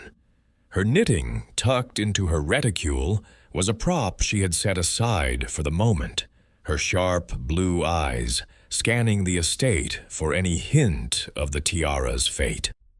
The reenactment of the tableau vivant had clarified the mechanics of the theft, the brief darkness, the proximity of the suspects, the potential for a swift, concealed act. But motive remained the key to unraveling the puzzle. Each suspect, Lady Clara, Mr. Lyle, Mr. Reed, and Ellen, had opportunity, but only one, Miss Marple sensed, had the desperate need to act. As she strolled along a path lined with lavender, her steps slow and deliberate, Miss Marple's attention was drawn to a small cottage at the edge of the estate, its thatched roof sagging slightly under the weight of years. It was the home of Tom, the head gardener, and his daughter Ellen, the young maid whose timid demeanor had lingered in Miss Marple's thoughts. The cottage door was ajar, and through it came the sound of a low, fierce voice, followed by a weak, rasping cough. Miss Marple paused, her presence unnoticed, and listened. "We'll find a way, the voice said, unmistakably Ellen's, its softness edged with determination. "I'll make sure of it. You'll get your treatment, I promise." The cough came again, feeble but persistent, and Miss Marple's heart tightened. Consumption, Lady Beatrice had said, and debts piling up. Poverty, she knew from her years in St. Mary Mead, could drive even the gentlest soul to desperate measures. She moved closer, her steps silent on the grass, and caught a glimpse of Ellen through the window, kneeling beside a frail man in a worn armchair. His face was gaunt, his eyes sunken, yet there was a quiet dignity in his posture. Ellen's hands clasped his, her expression a mix of love and resolve. Miss Marple stepped back, her mind turning over the scene. Ellen's devotion to her father was clear, but so was her desperation. The tiara, worth a fortune, could pay for doctors, medicines, perhaps even a new life far from the drudgery of service. Yet its distinctiveness made it a perilous prize, too recognizable to sell easily, too heavy to conceal without a plan. Miss Marple recalled a case in her village where a young seamstress had stolen a gold locket to fund her brother's passage to Canada, only to be undone by her own guilt. Could Ellen, with her trembling hands and downcast eyes, have acted with such boldness? Returning to the house, Miss Marple sought out Lady Beatrice, who was in the morning room, sipping tea and looking more haggard than ever. The room, with its pale yellow walls and delicate furniture, seemed a frail attempt at cheer amidst the gloom. "Jane, you're up early," Lady Beatrice said, her voice weary. "Have you learned anything new?" Miss Marple settled into a chair, her expression thoughtful. "Perhaps, Beatrice. I overheard Ellen speaking to her father in the garden cottage. She's determined to help him, and their circumstances are dire. Tell me, has Ellen ever spoken of leaving Ashford Hall, of plans for a future elsewhere?" Lady Beatrice's eyes widened, her teacup pausing midway to her lips. "Why, yes, now that you mention it. She asked me last month about the cost of passage to America. I thought it an odd question for a maid, but she said it was for a cousin. I didn't think much of it at the time." The detail was a spark in Miss Marple's mind. Passage to America was costly, far beyond a maid's means, unless she had access to a windfall. The tiara, if sold to the right buyer, could fund such a journey, but Ellen would need connections, perhaps a dealer in stolen goods or an accomplice with knowledge of the black market. Miss Marple's thoughts turned to the other suspects. Mr. Lyle, with his collector's instincts, might know such channels, but his charm and distance from the Duchess made his involvement less likely. Mr. Reed, the jeweler, had the expertise to dismantle the tiara and sell its stones, but his nervousness suggested fear rather than guile. Lady Clara, with her polished demeanor and financial troubles, could have orchestrated a theft, but her absence during the critical moment complicated the picture. Miss Marple sipped her tea, her mind weaving the threads of motive and opportunity. Ellen's proximity to the Duchess during the tableau, her access to the service corridor, and her desperate need for funds made her a compelling figure. Yet her timidity seemed at odds with the act's audacity. In St. Mary Mead, Miss Marple had known a young servant who had taken a silver tray to pay for her mother's funeral, her crime driven by love rather than greed. Ellen's situation was similar, but the tiara's theft required a level of daring that Miss Marple was not yet certain the maid possessed. Could she have acted alone, or was she a pawn in a larger scheme, perhaps manipulated by someone with greater cunning? As the morning progressed, Miss Marple decided to observe Ellen more closely. She requested permission from Lady Beatrice to visit the servants' quarters, under the guise of inquiring about a lost handkerchief. The quarters, tucked away in the east wing, were a stark contrast to the grandeur of the main house. Plain walls, worn floorboards, and a faint smell of damp. Ellen was there, folding linens with another maid, her movements quick but her face pale. Miss Marple approached, her smile kind. "Ellen, my dear, I seem to have mislaid a handkerchief in the ballroom. Did you happen to notice one while serving?" Ellen's eyes flicked up, startled, then dropped again. "No, ma'am," she said softly. "I didn't see anything like that. I was busy with the trays." Her voice was steady, but Miss Marple noted the way. Her hands paused, clutching the linen a moment too long. The encounter was brief, but it confirmed Miss Marple's sense of Ellen's unease. She thanked the girl and returned to the morning room, her thoughts turning to the tiara's likely hiding place. The service corridor, accessible to Ellen, remained a strong possibility, but a search by the footman had yielded nothing. Miss Marple recalled a case in St. Mary Mead, where a stolen brooch had been hidden in a servant's apron pocket, overlooked because no one thought to check the mundane.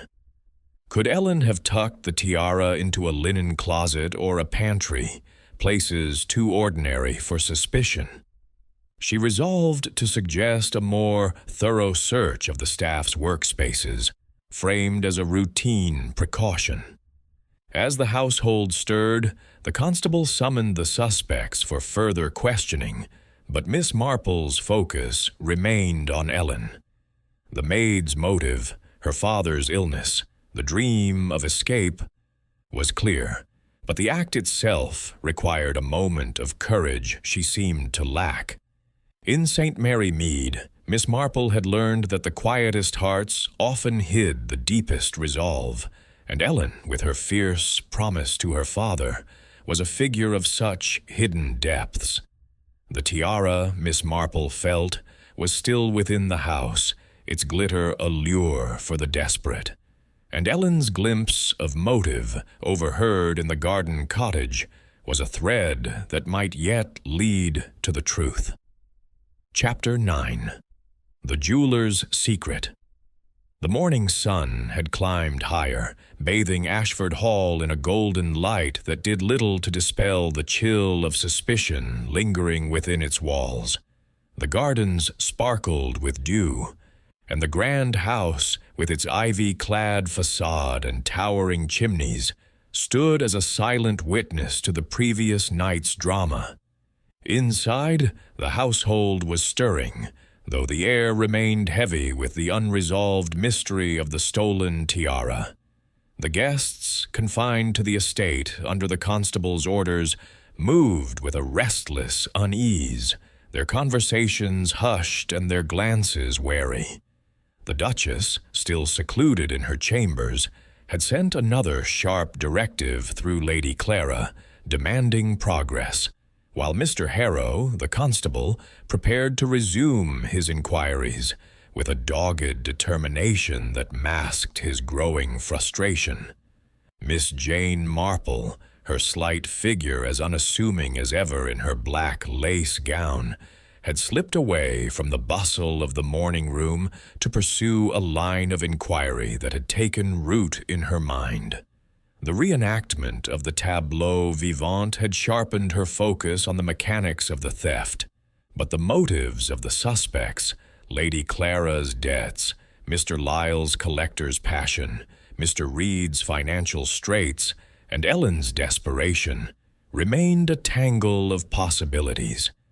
Mr. Percival Reed, the jeweler, with his nervous demeanor and intimate knowledge of the tiara, had struck her as a man whose fear might conceal more than mere anxiety.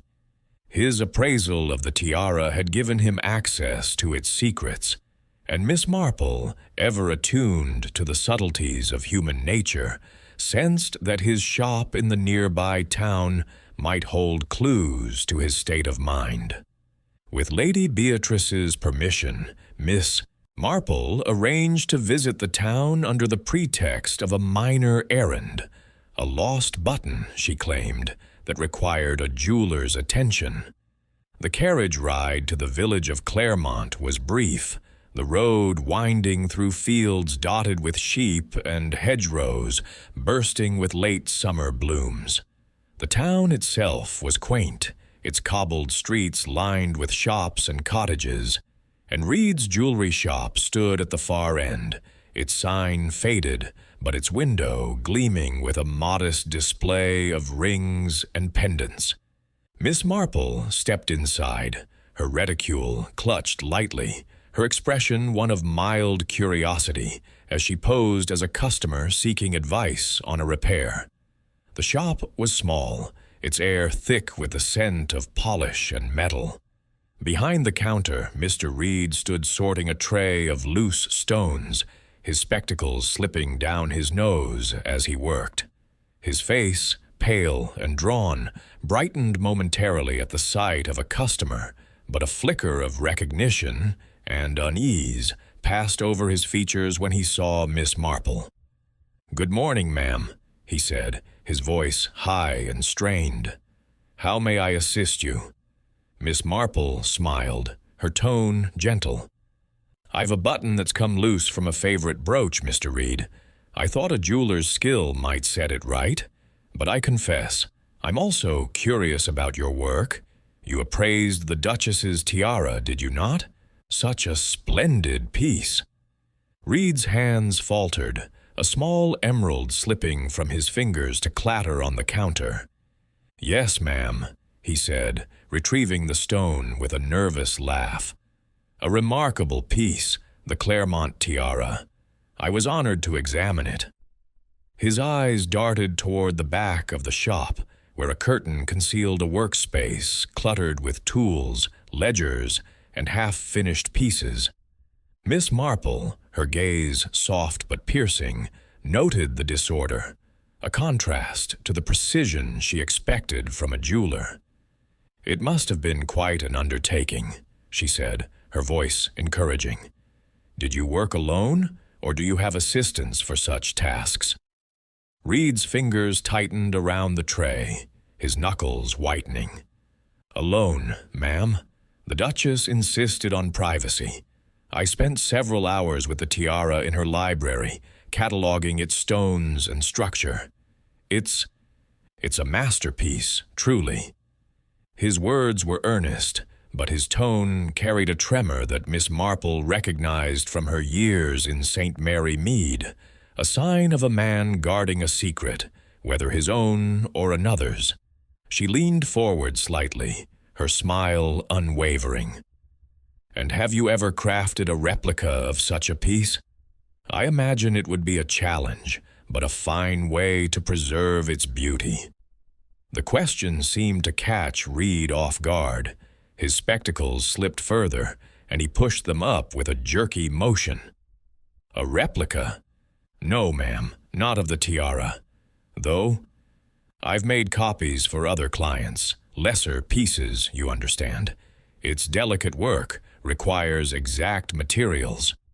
His voice trailed off, and Miss Marple's eyes followed his to a ledger half open on the counter, its pages marked with recent purchases: gold wire, cubic zirconia, tools for fine casting. The materials, she noted, were suited for crafting a convincing imitation, though Reed's quick attempt to close the ledger suggested he regretted its visibility. She changed tack, her tone light. "Your shop is charming, Mr. Reed, but it must be difficult to maintain in these times. I hear trade can be unpredictable." Reed's face flushed, and he nodded, his handkerchief appearing in his hand once more. "It's been challenging, ma'am. The town's custom isn't what it was, and debts—" He stopped, as if realizing he had said too much. Miss Marple's smile remained kind, but her mind was racing. Reed's financial troubles were well known, but the ledger's contents suggested a plan, perhaps to create a replica tiara, swap it for the original, and sell the real gems to settle his debts. Yet his nervousness, his almost palpable fear, hinted at a man who had stumbled into a situation beyond his control. As she thanked Reed and promised to return with her brooch, Miss Marple's thoughts turned to a case in St. Mary Mead, where a clockmaker had crafted a fake heirloom to deceive a wealthy client, only to be undone by his own anxiety. Reed's behavior mirrored that man's, fearful not of committing the crime, but of being implicated in it. Had he planned to steal the tiara, only to find it taken before he could act? Or had he seen something during the ball, something that made him dread discovery? She recalled the magnifying glass found near his position in the ballroom, a tool he might have dropped in a moment of distraction, or one left deliberately to cast suspicion elsewhere. Returning to Ashford Hall, Miss Marple sought out Lady Beatrice in the morning room, where the air was thick with the scent of tea and nervous anticipation. "Jane, you've been to town?" Lady Beatrice asked, her eyes wide. "Did you find anything?" Miss Marple settled into a chair, her expression thoughtful. "Perhaps, Beatrice. Mr. Reed is a man under strain, and his shop holds signs of a plan. Materials for a replica, perhaps. But his fear suggests he knows more than he admits. Tell me, did he ever mention the tiara's security to the Duchess? Any weaknesses in its design?" Lady Beatrice shook her head. "Not that I recall, but he was very particular about its craftsmanship. He said the pins were intricate, easily loosened if one knew how." The detail was significant. A jeweler with Reed's expertise could have noted the tiara's vulnerabilities during his appraisal, perhaps planning to exploit them. yet his agitation suggested he had not acted, or that his plan had gone awry. Miss Marple's thoughts turned to the other suspects. Ellen's desperation, overheard in the garden cottage, pointed to a motive rooted in love, but her timidity seemed at odds with the theft's boldness. Mr. Lyle's collector's passion could drive him to covet the tiara, but his distance from the Duchess during the tableau posed a challenge. Lady Clara's debts and proximity made her a strong candidate, but her absence to fetch the shawl complicated the timing. Reed, with his knowledge and fear, was a puzzle piece that did not yet fit. As the morning wore on, Miss Marple resolved to suggest a search of the jeweler's belongings at the Hall, framed as a routine check. She approached Mr. Harrow, who was emerging from the study, his face weary. "Mr. Harrow," she said gently, "Mr. Reed's expertise makes him a valuable witness, but his nervousness suggests he may know something of the tiara's fate. Might his room be searched, discreetly?" The constable, though initially hesitant, agreed, sensing Miss Marple's quiet authority. The search, conducted by the footman, yielded nothing. No tiara, no tools, no incriminating notes. But Miss Marple was not surprised. Reed's secret, she felt, was not in his possessions, but in his silence. In St. Mary Mead, Miss Marple had learned that fear often masked knowledge, and Reed's trembling hands and darting eyes suggested he had seen or suspected something during the ball. As she returned to her corner, her knitting resumed. She sensed that the jeweler's secret was a thread that might yet unravel the mystery. The tiara, still hidden within the house, awaited discovery, and Mr. Percival Reed, with his ledger and his fear, was a figure whose truth she would pursue. Chapter 10. The Guest's Alibi. The morning at Ashford Hall had matured into a bright, crisp day, with sunlight streaming through the tall windows, illuminating the dust motes that danced in the air. Yet the radiance did little to lift the pall of suspicion that hung over the estate. The guests, still confined under the constable's orders, moved through the grand rooms with a restless unease, their conversations reduced to hushed murmurs as they awaited further developments in the investigation of the stolen tiara.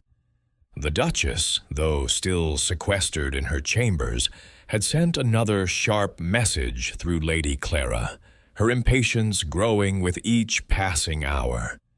Mr. Harrow, the constable, his notebook now dog-eared from constant use, was preparing to revisit his list of suspects, his frustration evident in the tight set of his jaw. Miss Jane Marple, her slight figure as unobtrusive as ever in her black lace gown, had taken up her usual post in the drawing-room, her knitting needles clicking softly as she observed the scene. The morning's visit to Mr. Reed's shop had deepened her suspicions, but it had also broadened the puzzle, suggesting that the jeweler's fear might stem from knowledge rather than guilt. Her thoughts now turned to Mr. Vincent Lyle, the charming collector whose polished exterior and keen interest in the tiara had marked him as a figure of interest. His alibi, corroborated by Lady Margaret, seemed solid, yet Miss Marple, with her years of experience in St. Mary Mead, knew that charm could cloak calculation, and alibis could be crafted with care. As the morning progressed, a footman approached Miss Marple with a whispered message from one of the stable hands. Mr. Lyle had been seen leaving the estate late the previous night, his car heading toward London under the cover of darkness. The news was intriguing, and Miss Marple's sharp blue eyes narrowed slightly as she tucked the information away. Why would Lyle, a guest with no apparent need to flee, depart so abruptly? Was he meeting a contact, perhaps a dealer in rare gems, or simply seeking to distance himself from the scrutiny of Ashford Hall? She recalled his earlier conversation with the Duchess, his detailed knowledge of the tiara's history and value, and the overturned champagne glass near his seat, a possible distraction in the darkness of the tableau vivant.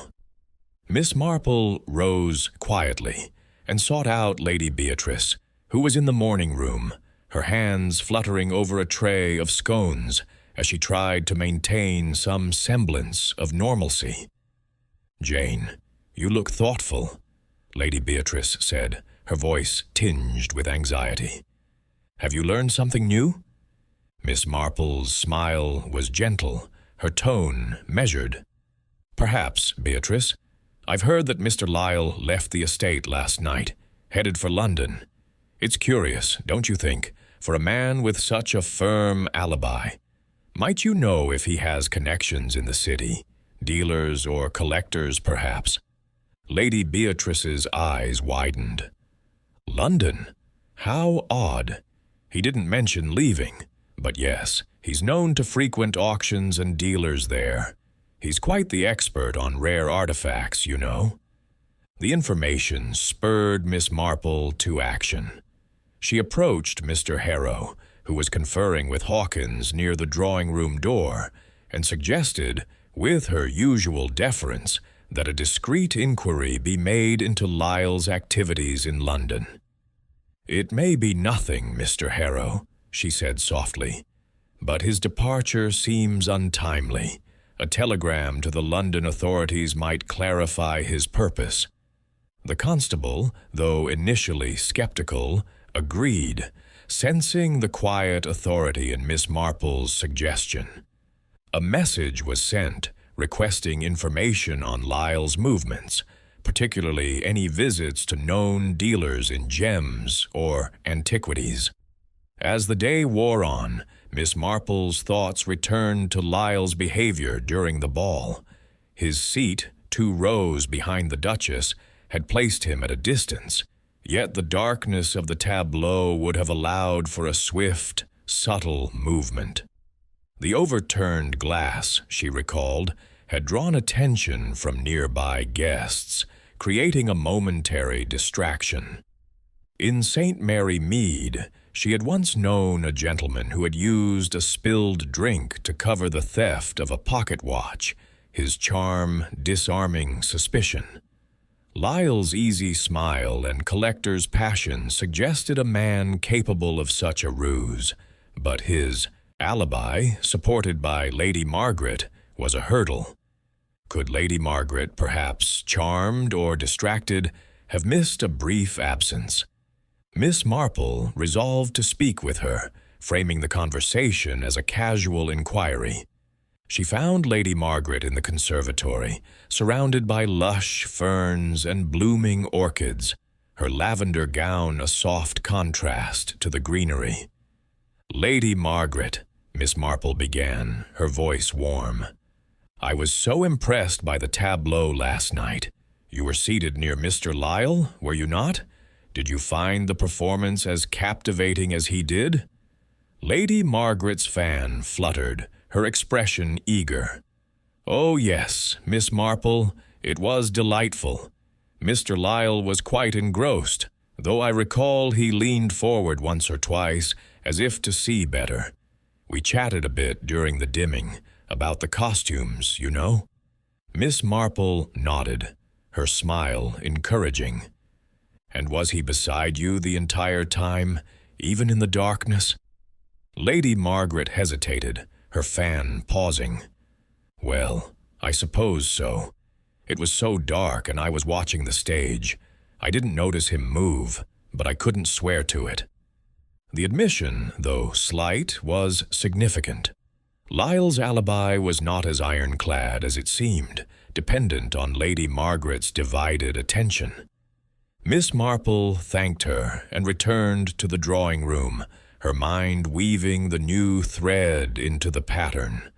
Lyle's departure to London, his knowledge of the tiara, and the potential gap in his alibi suggested a man with more than a passing interest in the theft. Could he have slipped forward in the darkness, using the spilled glass as a distraction, and taken the tiara? The act required audacity, but Lyle's charm and confidence made it plausible. Yet the tiara's bulk posed a challenge. How could he have concealed it, and where had he taken it? The telegram from London arrived by midday, its contents relayed to Miss Marple by Mr. Harrow. Lyle had indeed visited a known dealer in rare gems, a man named Mr. Carver, on the morning after the ball. The dealer claimed Lyle had inquired about the market for historical jewelry, though no specific mention of the tiara was made. The timing was suggestive, but not conclusive. Miss Marple's thoughts turned to the possibility of an accomplice, a dealer or intermediary, who could fence the tiara discreetly. In St. Mary Mead, she had seen how seemingly respectable men could forge connections with less savory figures, their charm masking darker dealings. Lyle's trip to London could be innocent, a coincidence tied to his collector's habits, but its timing raised questions. Miss Marple approached Hawkins, the butler, to inquire about Lyle's behavior before his departure. "Mr. Hawkins," she said softly, "did Mr. Lyle seem anxious last night before he left for London? Any unusual requests?" Hawkins, his stern face thoughtful, nodded. "He asked for his car to be ready at an odd hour, ma'am, just after midnight. Said he had urgent business. I thought, it's strange, but he's a guest, so I complied." The detail confirmed Miss Marple's suspicions. Lyle's departure was not a casual errand, but a calculated move. As the afternoon unfolded, Miss Marple sat with her knitting, her needles a quiet rhythm against the murmur of the house. Lyle's alibi, his London trip, his expertise, all pointed to a man with the means and motive to steal the tiara, yet the evidence remained circumstantial. The tiara, she felt, was still within Ashford Hall, its bulk too great to smuggle out unnoticed. Lyle's departure suggested he might be arranging its disposal, but without the tiara itself, the case was incomplete. In St. Mary Mead, Miss Marple had learned that charm often hid ambition, and Lyle, with his easy smile and restless departure, was a figure whose alibi she would test further. The truth, she sensed, was close, hidden in the shadows of his polished facade. Chapter 11. The Maid's Confession. The afternoon sun cast long shadows across the polished floors of Ashford Hall, its golden rays filtering through the tall windows to illuminate the intricate tapestries and gilded frames that adorned the walls. Yet the warmth of the light could not dispel the chill of suspicion that had settled over the estate. The guests, still confined under the constable's orders, moved through the grand rooms with a weary resignation, their earlier indignation giving way to a quiet dread. The Duchess, though still in her chambers, had sent yet another message through Lady Clara, her tone sharp with impatience for the tiara's recovery. Mr. Harrow, the constable, was growing visibly strained, his notebook now a crumpled testament to his relentless, but so far fruitless inquiries. Miss Jane Marple, her slight figure as unobtrusive as ever in her black lace gown, had retreated to the library, a quieter corner of the house where the scent of old leather and polished wood offered a respite from the tension. Her knitting lay in her reticule, untouched for the moment, as her sharp blue eyes scanned the room, taking in the towering bookshelves and the heavy oak table where Mr. Reed had appraised the tiara. The investigation had reached a critical juncture. Lady Clara's composure, Mr. Lyle's hasty departure, Mr. Reed's nervous secrets, and Ellen's desperate circumstances had each added a thread to the tapestry of the theft, but the pattern remained incomplete. Miss Marple's thoughts kept returning to Ellen, the young maid whose trembling hands and whispered promise to her father had revealed a motive rooted in love and desperation. The girl's proximity to the Duchess during the tableau vivant, combined with her access to the service corridors, made her a figure of quiet significance. Determined to probe further, Miss Marple requested Lady Beatrice's permission to speak with Ellen privately, framing it as a concern for the girl's well-being amidst the strain of the investigation. Lady Beatrice, her face etched with worry, agreed readily, eager for any progress. "Oh, Jane, you're so kind to take an interest," she said, her voice trembling. "Poor Ellen looks so frightened. Do you think she knows something?" Miss Marple's smile was gentle, her tone measured. "Perhaps, Beatrice.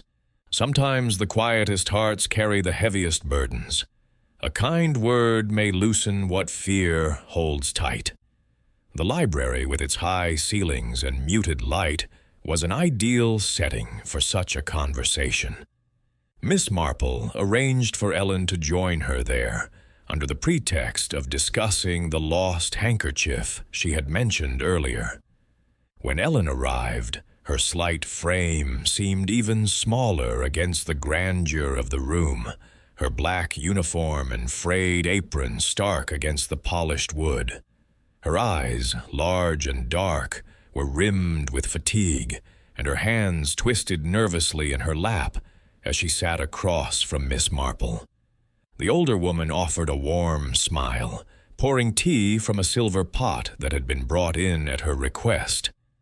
"Ellen, my dear," she began, her voice soft and reassuring, "you must be quite worn out with all this upset. I only wish to put you at ease. You've been so diligent, serving through such a grand evening." Ellen's shoulders relaxed slightly, though her eyes remained wary. "Thank you, ma'am," she whispered. "It's been difficult." Miss Marple nodded, her expression one of grandmotherly concern. "I imagine it must be, with your father so ill. I heard you speaking to him this morning, in the cottage. You're very devoted to him, aren't you?" Ellen's gaze dropped to her hands, her fingers tightening. "He's all I have, ma'am. The doctors say he needs treatment, specialists, maybe even a stay by the sea, but it's so costly, and we've no means to pay." Miss Marple sipped her tea, her eyes never leaving Ellen's face. "It must weigh heavily, my dear, to carry such a burden. I once knew a girl in my village, much like you, who took a great risk to help her family. She meant no harm, but desperation can lead us to unexpected paths."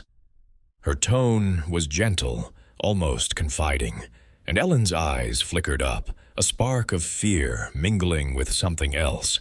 Guilt, perhaps, or relief. Miss Marple leaned forward slightly, her voice softer still. "If you know anything about the tiara, Ellen, even the smallest detail, it might help put things right. No one need be harsh with you." The words seemed to unlock something in Ellen. Her hands trembled violently, and her eyes filled with tears. "I didn't mean to, ma'am," she whispered, her voice breaking. "It was the tiara. I took it. It was on the table just for a moment when the lights went out. The Duchess had set it down during the tableau, and I was passing with my tray. I just took it, hid it under a napkin, and slipped it into the linen closet in the service corridor. I thought I could sell it, get enough for Da's treatment and a new start in America." Her confession poured out in a rush, her face crumpling as the weight of her secret lifted. Miss Marple's expression remained kind, though her mind was racing. "And did you tell anyone, my dear? Anyone who might have helped you sell it?" Ellen shook her head, her tears falling freely now. "No, ma'am. I was too scared. I didn't know what to do next. I just hid it and hoped no one would find it." Miss Marple reached out, patting Ellen's hand gently. "You've done right to tell me, Ellen. We'll see what can be done." She rose, her movements calm but purposeful, and sent for Mr. Harrow, asking that he join them discreetly. When the constable arrived, his mustache twitching with surprise, Miss Marple relayed Ellen's confession with a quiet authority, emphasizing the girl's desperation and lack of malicious intent. "She acted out of love for her father, Mr. Harrow," she said softly. "The tiara is in the linen closet as she described. Perhaps a search will confirm her story." Mr. Harrow, though stern, nodded and dispatched 2 footmen to the service corridor. Within minutes they returned, one holding the tiara, its diamonds catching the library's dim light with a dazzling gleam. Ellen's sobs grew louder, but Miss Marple's steady presence kept her from collapse. The constable, though satisfied with the recovery, was inclined to arrest Ellen at once, but Miss Marple intervened, her voice firm yet compassionate. "Might I suggest, Mr. Harrow, that we speak with the Duchess? Ellen's act was born of desperation, not greed. A chance to make amends could serve justice better than punishment." Mr. Harrow hesitated, then agreed, sensing the wisdom in her words. Miss Marple's thoughts turned to the other suspects, Lady Clara, Mr. Lyle, Mr. Reed, whose motives had seemed so compelling. Ellen's confession, though resolving the theft, left questions about their roles unanswered. Had any of them suspected her, or had their own secrets merely clouded the picture? In St. Mary Mead, Miss Marple had seen how confession could heal as much as it condemned, and Ellen's tearful admission reminded her of a young girl who had stolen a necklace to save her sister, only to find redemption in honesty. As the footman escorted Ellen to await the Duchess's decision, Miss Marple sat, her knitting resumed, her mind still probing the edges of the mystery. The tiara was found, but the truth, she sensed, was not yet fully revealed. Ellen's act was solitary, but the shadows of the other suspects lingered, their secrets perhaps untouched by the maid's confession. Chapter 12. The Resolution. The late afternoon light streamed through the tall windows of Ashford Hall, casting a warm golden hue over the library, where the drama of the stolen tiara had reached its climax. The room, with its towering bookshelves and the faint scent of aged leather, seemed a fitting stage for the final act of the mystery. The tiara, recovered from the linen closet in the service corridor as Ellen had confessed, lay on the heavy oak table, its diamonds catching the sunlight in a dazzling display of fire and brilliance. Yet the atmosphere remained taut, the resolution of the theft tempered by the lingering questions and the emotional weight of Ellen's tearful admission. The guests, still confined to the estate, whispered in the drawing room, their curiosity piqued by the news of the tiara's recovery, while the Duchess, summoned from her chambers, prepared to pass judgment. Miss Jane Marple, her slight figure as unassuming as ever in her black lace gown, stood near the library window, her sharp blue eyes taking in every detail of the scene. Her knitting, tucked into her reticule, was, for once, forgotten, her mind wholly occupied with the threads of the mystery now coming together. Ellen's confession had been the key, unlocking the puzzle of the tiara's disappearance, but Miss Marple's instincts, honed by years in St. Mary Mead, told her that the other suspects, Lady Clara, Mr. Lyle, and Mr. Reed still held pieces of the truth, their motives and actions casting shadows that needed clarification. The constable, Mr. Harrow, stood beside the table, his notebook closed for the moment, his expression a mix of relief and stern resolve as he awaited the Duchess's arrival. The Duchess entered, her emerald gown replaced by a severe black dress, her face a mask of regal indignation, softened only slightly by the tiara's recovery. Lady Clara trailed behind, her sapphire gown immaculate, her composure as polished as ever, though Miss Marple noted a faint tightness around her eyes. The other suspects, Mr. Lyle, his charm undimmed, and Mr. Reed, his spectacles slipping down his nose, were summoned to witness the resolution, their presence requested by the Duchess to ensure no further secrets lingered. Ellen stood near the door, her hands clasped tightly, her face pale but resolute, as if braced for the consequences of her act. Mr. Harrow cleared his throat, addressing the Duchess with a deferential bow.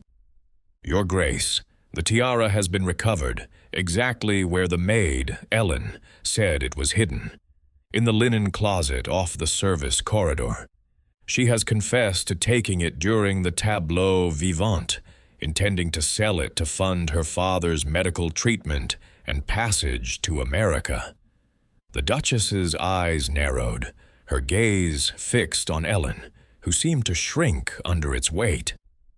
"A thief in my household?" she said, her voice cold. "You dared to touch a Claremont heirloom, girl.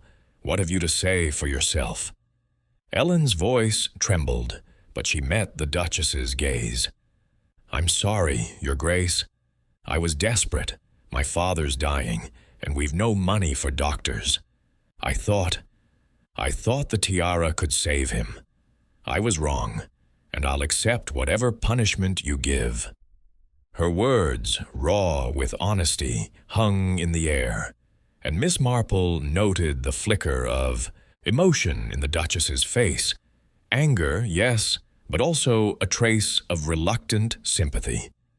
Before the Duchess could respond, Miss Marple stepped forward, her voice gentle but firm. "Your Grace, if I may," she said, her unassuming presence commanding attention. "Ellen's act was born of love, not malice. In my village, I've seen how desperation can drive even the honest to folly. She has confessed freely and returned the tiara unharmed. Perhaps a chance to make amends, through service or repayment, might serve justice better than harsh punishment."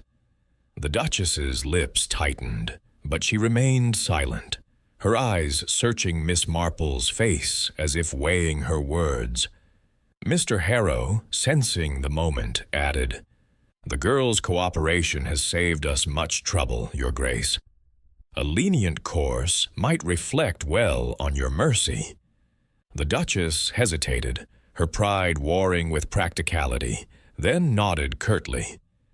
"Very well. Ellen, you will remain in service here, under strict oversight, and a portion of your wages will go toward repaying the distress you've caused. Fail me again, and you'll face the full weight of the law." Ellen's shoulders sagged with relief, her eyes brimming with tears as she murmured her thanks.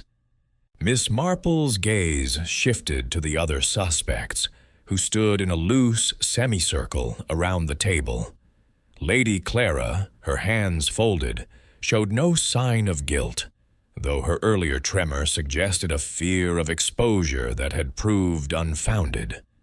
Mr. Lyle, his smile as easy as ever, offered a polite nod to the Duchess, his trip to London now explained as a routine visit to a dealer, unrelated to the theft. Mr. Reed, however, was the most visibly affected, his handkerchief twisted into a knot, his spectacles fogging slightly as he exhaled. Miss Marple approached him quietly, her voice low. "Mr. Reed, you seem relieved. Did you perhaps suspect something about the tiara's fate? Reed started, his eyes darting to the tiara.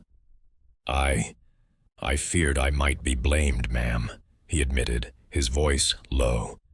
During my appraisal, I noticed the tiara's pins were loose, and I mentioned it to the Duchess. When it was stolen, I thought someone might have used that knowledge, and I'd be suspected. His confession, though not of guilt, clarified his fear, and Miss Marple nodded, satisfied. His materials for a replica, seen in his shop, were likely for another project, his nervousness a product of his precarious finances rather than complicity. As the suspects were dismissed, Miss Marple lingered, her thoughts turning to the broader picture. Lady Clara's debts, Mr. Lyle's collector's passion, Mr. Reed's expertise. Each had seemed a plausible motive, yet Ellen's simple act of desperation had outshone them all. In St. Mary Mead, Miss Marple had learned that the grandest crimes often sprang from the humblest hearts, and Ellen's theft, driven by love for her father, was a stark reminder of that truth. The tiara, now returned to its rightful place, gleamed on the table, its beauty undimmed by the ordeal. The Duchess, softening slightly, thanked Miss Marple with a nod. Your insight, Miss Marple, has spared us further scandal. I shall not forget it. Miss Marple inclined her head, her smile modest. People, Your Grace, are always the key.